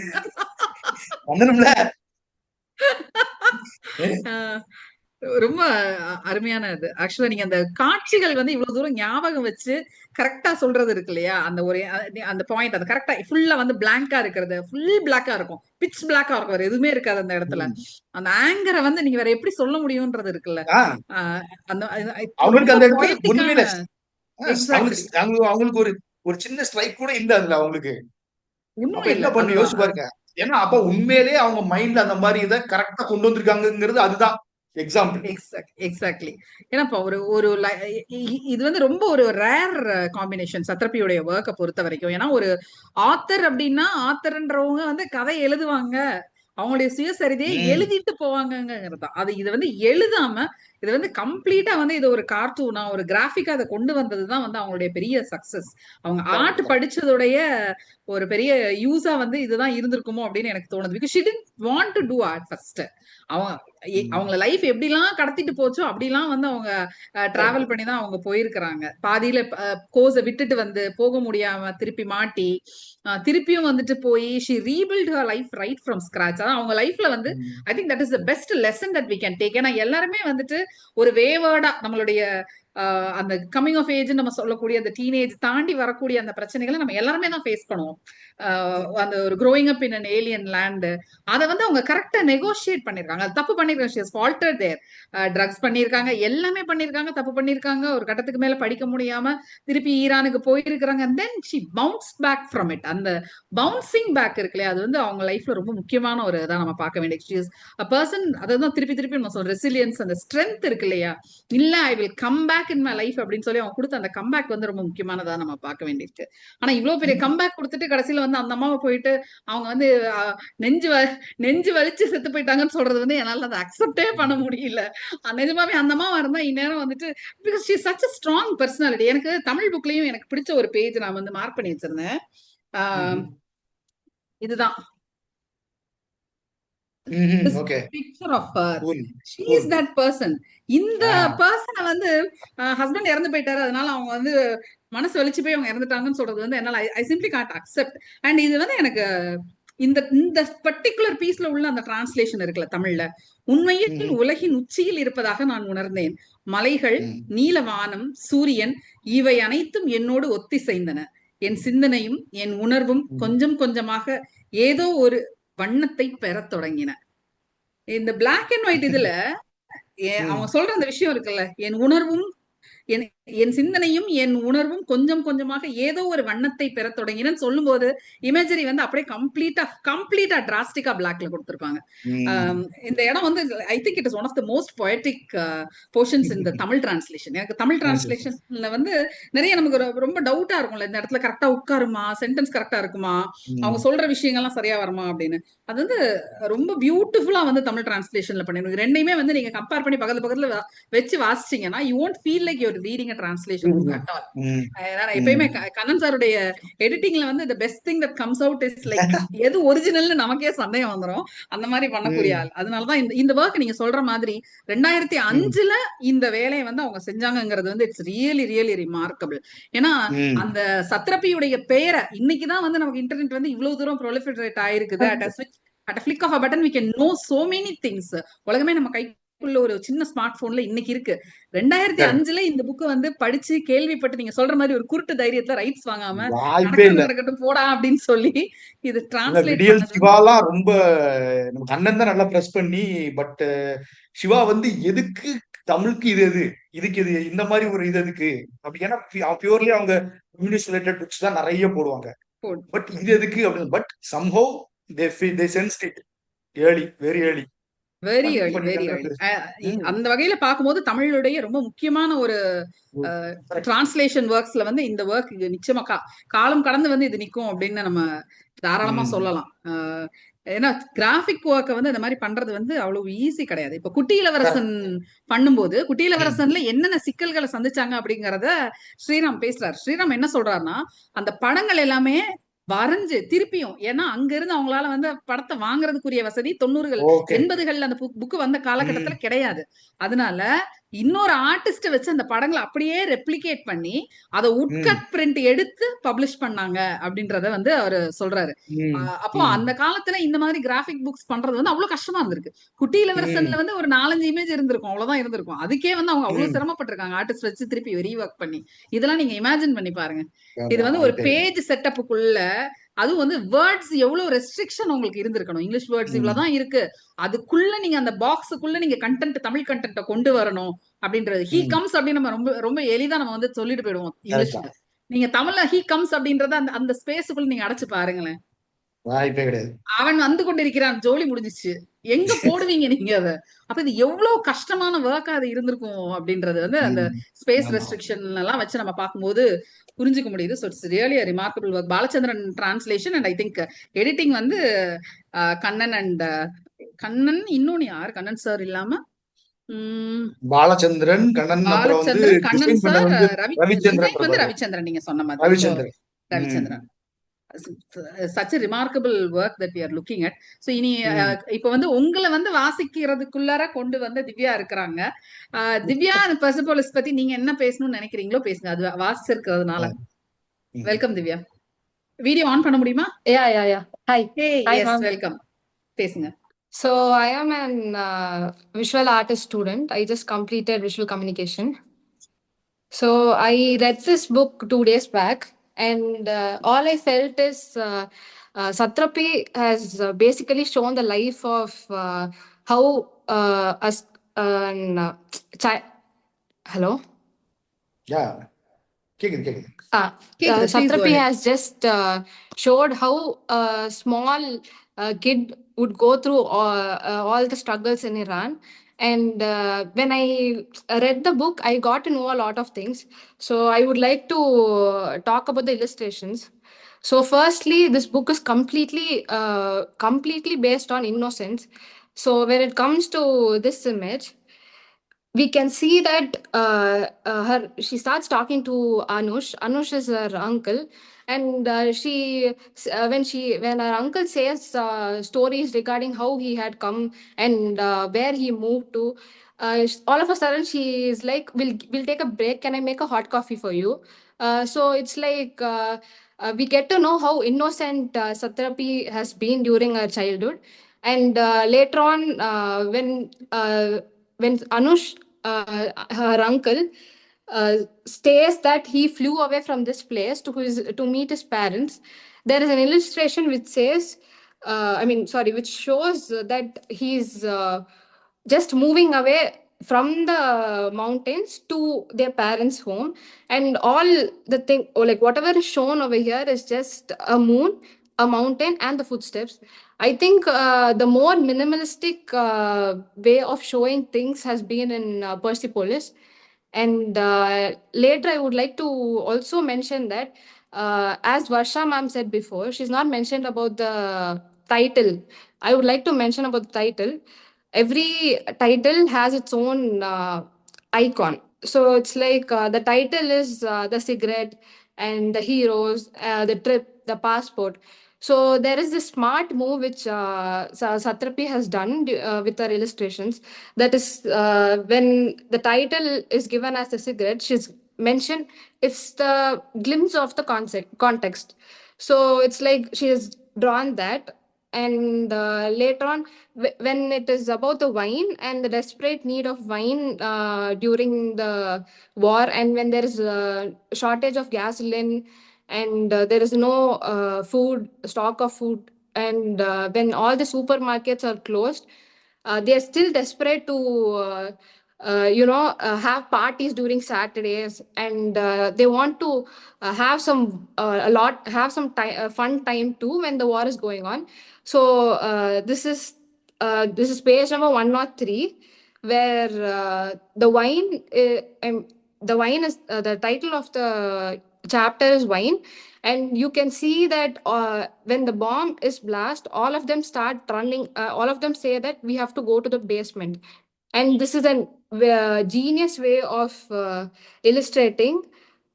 So basically, all of them run towards the basement, and it is shown in a single frame from the top to the bottom that everybody starts running on the stairs. So I think she's made everything very simple. And I started off, like how my uncle said, I started off reading the book of Osamu Tezuka, that is Kapila Vastu. So there are around 8 volumes in that.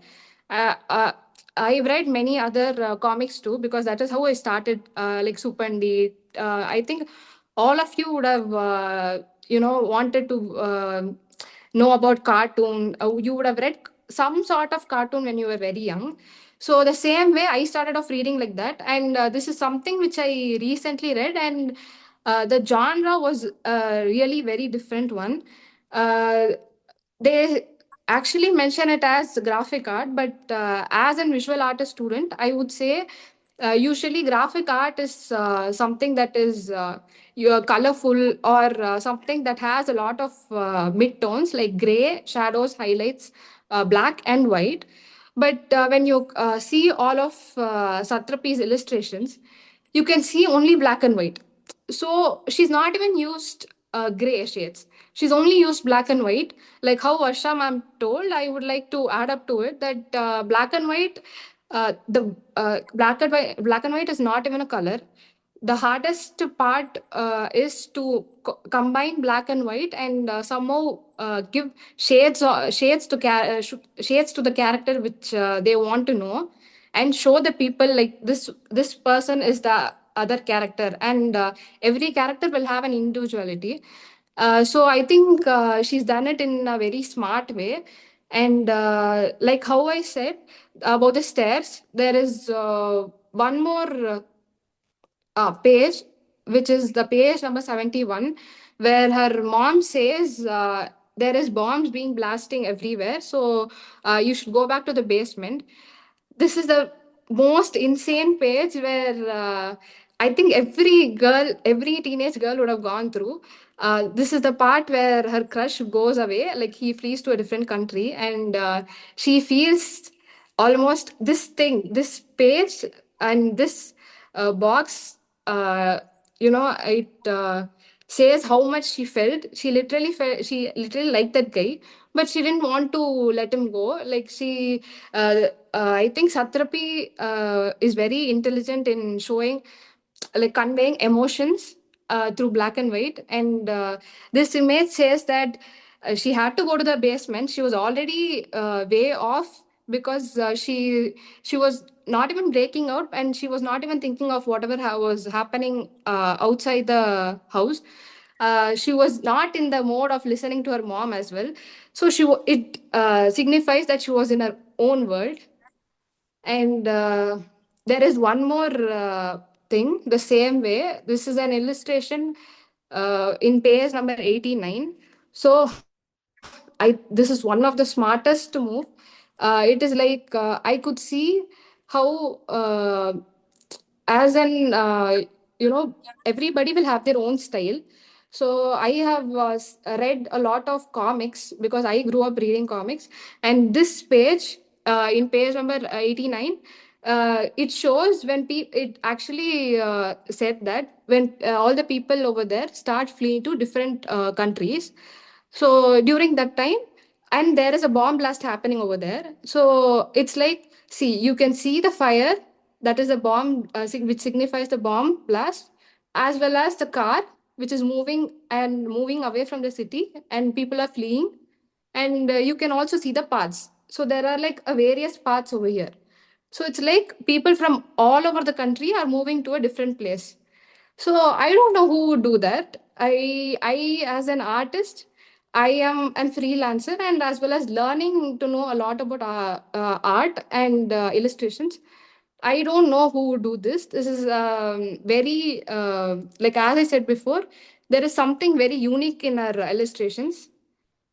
And there is one more thing which I would tell you, and both the characters. Every character, like Ferudin, Amadi, and Anush, and who else? There are a lot of people in There are a lot of people in Persepolis. So there are characters which are very distinctive, and which is like in whichever character she wants to mention that they have something important in this book. She'll literally like make a big box, and she shows them huge, like shows them bigger. And you can see this is the part where she wants the poster from Spain, and her mom somehow tries to get those poster through the airport. And she rolls in her dad's in her husband's sleeves. And this is the thing which I don't know why would someone literally draw or illustrate it completely huge, but she's done it because she wanted the readers and the viewers to know that how a guy would look, how the guy was looking when she wanted to show. And she wanted us to imagine it through reading. And I personally had a friend named Famata. So I know how Islamic people, how Islamic people are, and how they are being treated in their house. So I didn't know that somebody would literally write something so raw. And all the illustrations over here, over the period of time, she showcased how women would evolve. The evolution of Islamic women was completely raw. It was very pure, innocent, and raw. During her childhood, before 14 years, she is fully covered. And after 14 years, she starts wearing clothes without patterns. Until then, she wears clothes with patterns. The two, most of them are checked and with stars. So that is also something that signifies their community. And there is one more page where this is the illustration. In page number 142, like how Praveen said, uh, in this illustration, she closes her eyes because she couldn't go through, I mean, she couldn't see and understand what was happening around her. So she closes her eyes, and that black box is what signifies her closed eyes. Like when you close your eyes, you don't see anything. So that is what she feels. She feels complete darkness, and she's not able to express what she feels. That is illustrated in this box. And there is one more illustration in page number 149. Here, over here, you can see that she's almost done with whatever is happening around her, and she looks through the window, looks out of the window. And every as a normal person, when you look out of the window, when there is utter darkness, your face is not seen. That is how it looks. And this is so realistic. This is so realistic that her face is not even in white, it's completely in black. And she's balanced both black and white everywhere in every single illustration. So as a whole, I would like to tell that after reading Persepolis, I completely remembered my close friend. And I understood how actually women are going through. And I know every woman at the stage from childhood till growing up, they would have this rebellious mind. And she's had that rebellious mind, but she has been a very intelligent girl, because she's known about she's known about Karl Marx, and she's known about dialectic materialism, and she's known about a lot. And Anush also starts questioning about how do you know all of this. And she's been very self-aware of whatever is happening around. And I think every single person should read out Persepolis. And this was something which was published during 2003. And the Tamil version, I heard that the Tamil version is also too good. And like everybody knows, language is something like in every language there will be constraints. So when it is translated from one language to different, there will be a lot of difficulties and differences. So it is translated in Tamil during 2005. And I started off reading from childhood by seeing people who read, like Mr. Kannan Mr. Kannan sir from a French institution, Natraj sir, their team, and obviously my uncle. I was not that person who reads, and I'm not an avid reader. But after reading Persepolis, I got to know that what we are going through is nothing. When there is a war happening somewhere in the borders, we start worrying, and we start filling up petrols, and we start buying things and stocking up. And we start worrying for no reason. We'll be like, what if COVID comes? What if there is a lockdown? What do we do? And we worry with no need. But when there is a girl who's going on through a lot inside the country, and she starts seeing people, and her family meets her. I mean, her mom and dad. They have this discussion on the table with their friends, and their friends say that their nails got cut in the prison, and they used to, there is a nerve in the foot where they literally remove that, like cut off the nerve so that you can't even walk. So all these brutal things, hearing at the age of 14 or 10 itself, I don't think a girl who is so young, obviously, if it is me, I don't think I would have I would have been able to take so much. I would have started imagining like what is happening and why are we even living. But she handled it in a very sensible way, and all the what do you call, like every way of innocence and every way of portraying how women grew up, and how Islamic women were and how they are. Everything was shown deliberately and transparently in Persepolis. I could literally connect to the illustrations and as well as the text. It was so minimalistic, but I could like literally connect every single image. I started imagining myself when I read it, and I hardly took 2 hours to read it. And that is not the win, but I don't know how to say it, but I think everybody should read this book, and this is something that every woman should know, and not just women, everybody should read. And thank you. Brilliant. Thank you so much. Coming from a very young person, we are really happy to have your insight in this. Thanks for sharing. Thank you. Thank you, Divya. Thank you, ma'am. So now I am just opening the floor for people who would like to share their thoughts on Satrapi or on her works. Anyone? Please raise your hand so that I can just invite you to speak. யாராவது பேச விரும்புறீங்கன்னா தாராளமாக கை உயர்த்துங்க. அவங்கள பத்தி நீங்க என்ன share பண்ணாலும் பண்ணலாம். கோமதி தோழர் வாங்க வாங்க. வெல்கம்.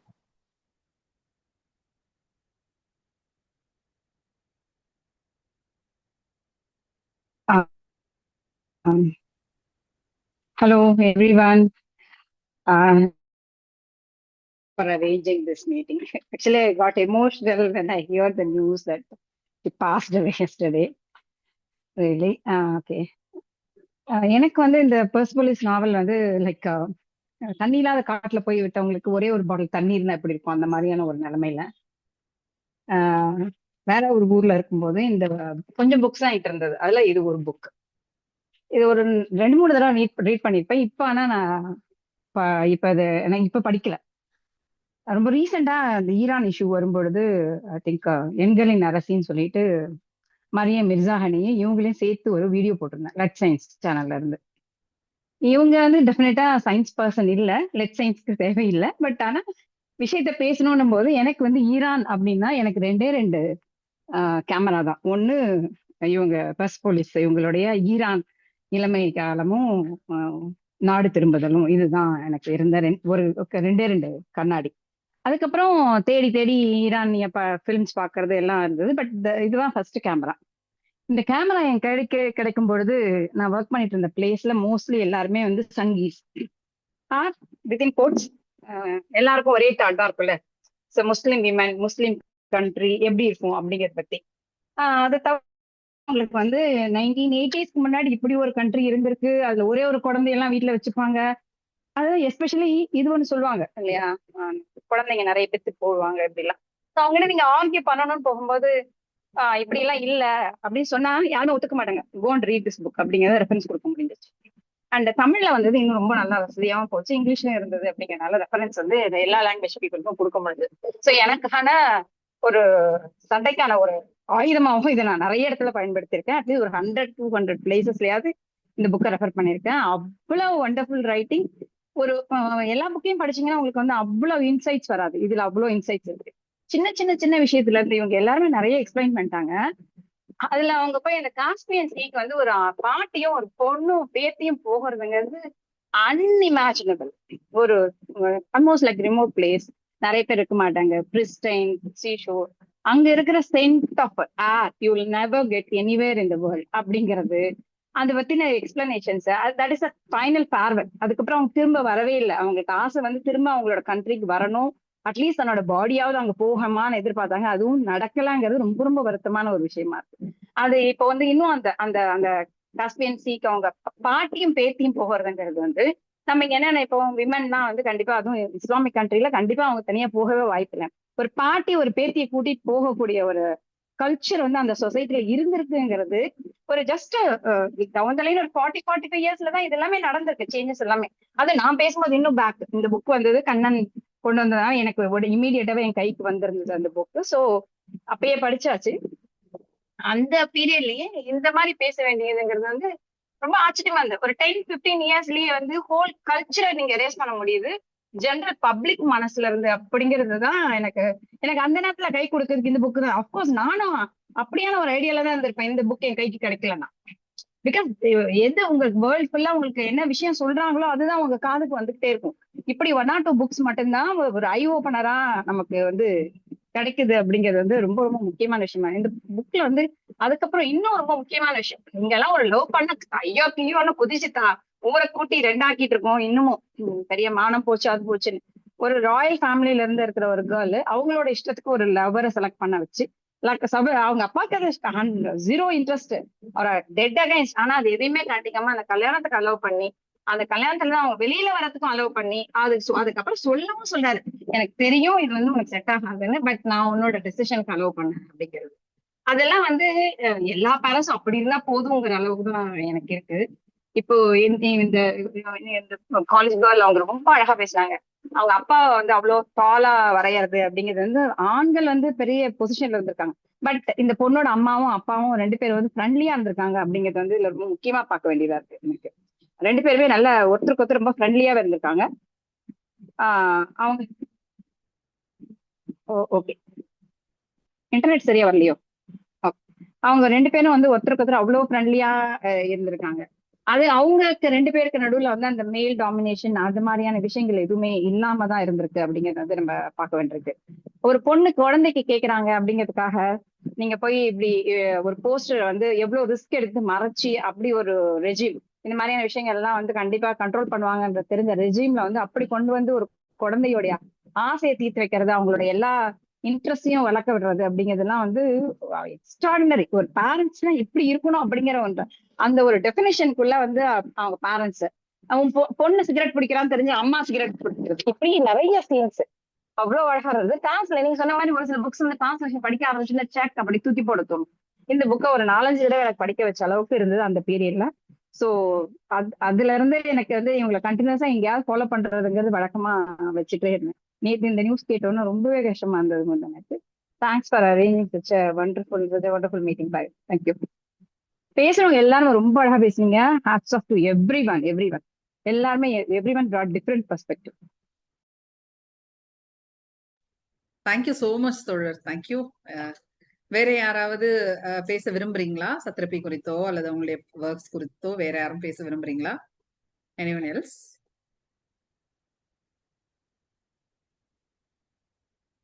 ஓகே, வேற யாரும் இல்லை என்று நினைக்கிறேன். ஸோ கூட்டத்தை வந்து நம்ம இதோட முடிச்சுக்கலாம் அப்படின்னு நினைக்கிறேன். So I honestly, sincerely, profusely thank everyone who made their time out. ஏன்னா நம்ம எல்லாருக்கும் தெரியும் எல்லாருமே ரொம்ப பிஸியா இருக்கிற ஆளுங்க தான், ஓடிட்டே இருக்கிறவங்க தான்.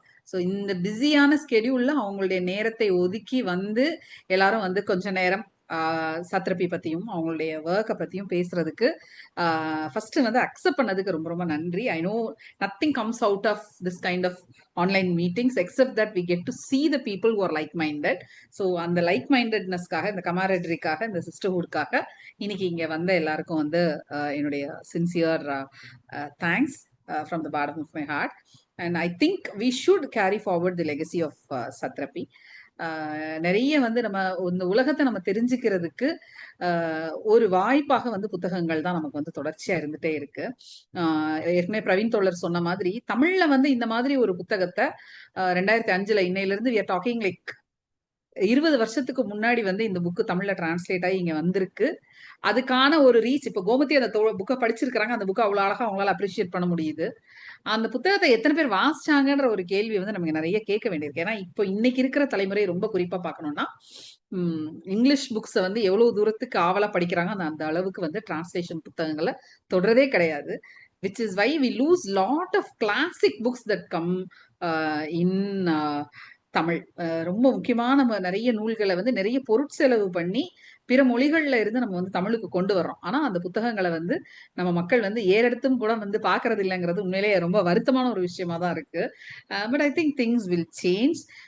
ஈரான் பத்தி வந்து இன்னும் நம்ம நிறைய வந்து தெரிஞ்சுக்க வேண்டி இருக்கு. நிறைய நம்ம வந்து I think we have to be continuously in support with women from Iran, from Afghanistan. எங்கெல்லாம் வந்து பெண்கள் அதீதமான ஒடுக்குமுறைக்கு உள்ளாகிறாங்களோ அவங்க இருக்கக்கூடிய பெண்களுடைய வாழ்க்கைகளை குறைஞ்சபட்சம் வந்து நம்ம நிறைய வந்து வாங்கி வாசிக்கணுமோ, அவங்கள பத்தின நம்மளுடைய அறிவை வந்து நம்ம வளர்த்துக்கணும் அப்படின்றது வந்து எனக்கு தோணிட்டே இருக்கு. குறிப்பாக இஸ்லாமிய நாடுகள் மதம் சார்ந்த ஒடுக்குமுறை, இந்த தியோக்ரசிக்குள்ள இருக்கக்கூடிய சிக்கி இருக்கக்கூடிய பெண்கள், அவங்களுக்கு வந்து எக்கச்சக்கமான ஒடுக்குமுறைகள் பல்வேறு சூழல்ல இருந்து அவங்களுக்கு இருக்கு. அந்த ஒழுங்குமுறையை அவங்க எப்படி தாண்டி வராங்க அப்படிங்கறது வந்து நம்ம தொடர்ச்சியாக as women I think we also should be looking into their lives. We should also be learning from their lives. நான் ஏற்கனவே சொன்ன மாதிரி because history repeats itself. ஏன்னா ஒரு எந்த மதமும் சத்ரபி ரொம்ப பியூட்டிஃபுல்லா அதை சொல்லியிருப்பாங்க. Every religion works in the same style, in the same fashion. எல்லா மதமும் ஒடுக்குமுறை நிறைந்த ஒரு மதமாக தான் இங்க நமக்கு இருக்கு. அந்த ஒடுக்குமுறைக்குள்ள இருந்து பெண்கள் தான் முதலாக வந்து இந்த மாதிரி ஒரு மத ஒடுக்குமுறை வரும் பொழுது அதுல அதிகமாக பாதிக்கப்படுறது வந்து பெண்கள் தான். அதனால நம்ம தான் இதை பத்தின ஒரு அண்டர்ஸ்டாண்டிங்கை நம்மளும் வளர்த்துக்கணும். நம்ம சுற்றி இருக்கக்கூடிய சக பெண்களுக்கும் இந்த அண்டர்ஸ்டாண்டிங் நம்ம கொடுக்க வேண்டியதும் அவசியமா இருக்கு. So thank you everyone for your time. Praveen தோழருக்கு நன்றி, திவ்யாவுக்கு நன்றி, கோமதி தோழருக்கு நன்றி, ருக்மா தோழருக்கு என்னுடைய sincere thanks. I know you have been travelling a lot. In between வந்து நீங்க இவ்வளவு டைம் நீங்க ஸ்பெண்ட் பண்ணி பேசினதுக்கு என்னுடைய நன்றி. This is a delight. Thank you. Enjoyed this. So many people speaking such. நான்லாம் யோசிச்சு கூட பார்த்தது இல்லை சார் இதுல எல்லாம். Very nice. Thank you so much. கீர்த்தி தோழருக்கும் நம்மளுடைய அன்பையும் நன்றியும் நம்ம தெரிவிச்சுக்கலாம். So thank you. So until we meet next time, I don't think there should be a next time like this. It's really it is on one side it is painful that we have lost her so early. She still had a lot of potential. She still had so many movies to make. She had so many cartoons yet to be done, unfinished. But still we have to let go of people who have found their peace elsewhere. So thanks a lot for staying here. Nandri, vanakkam. Thank you.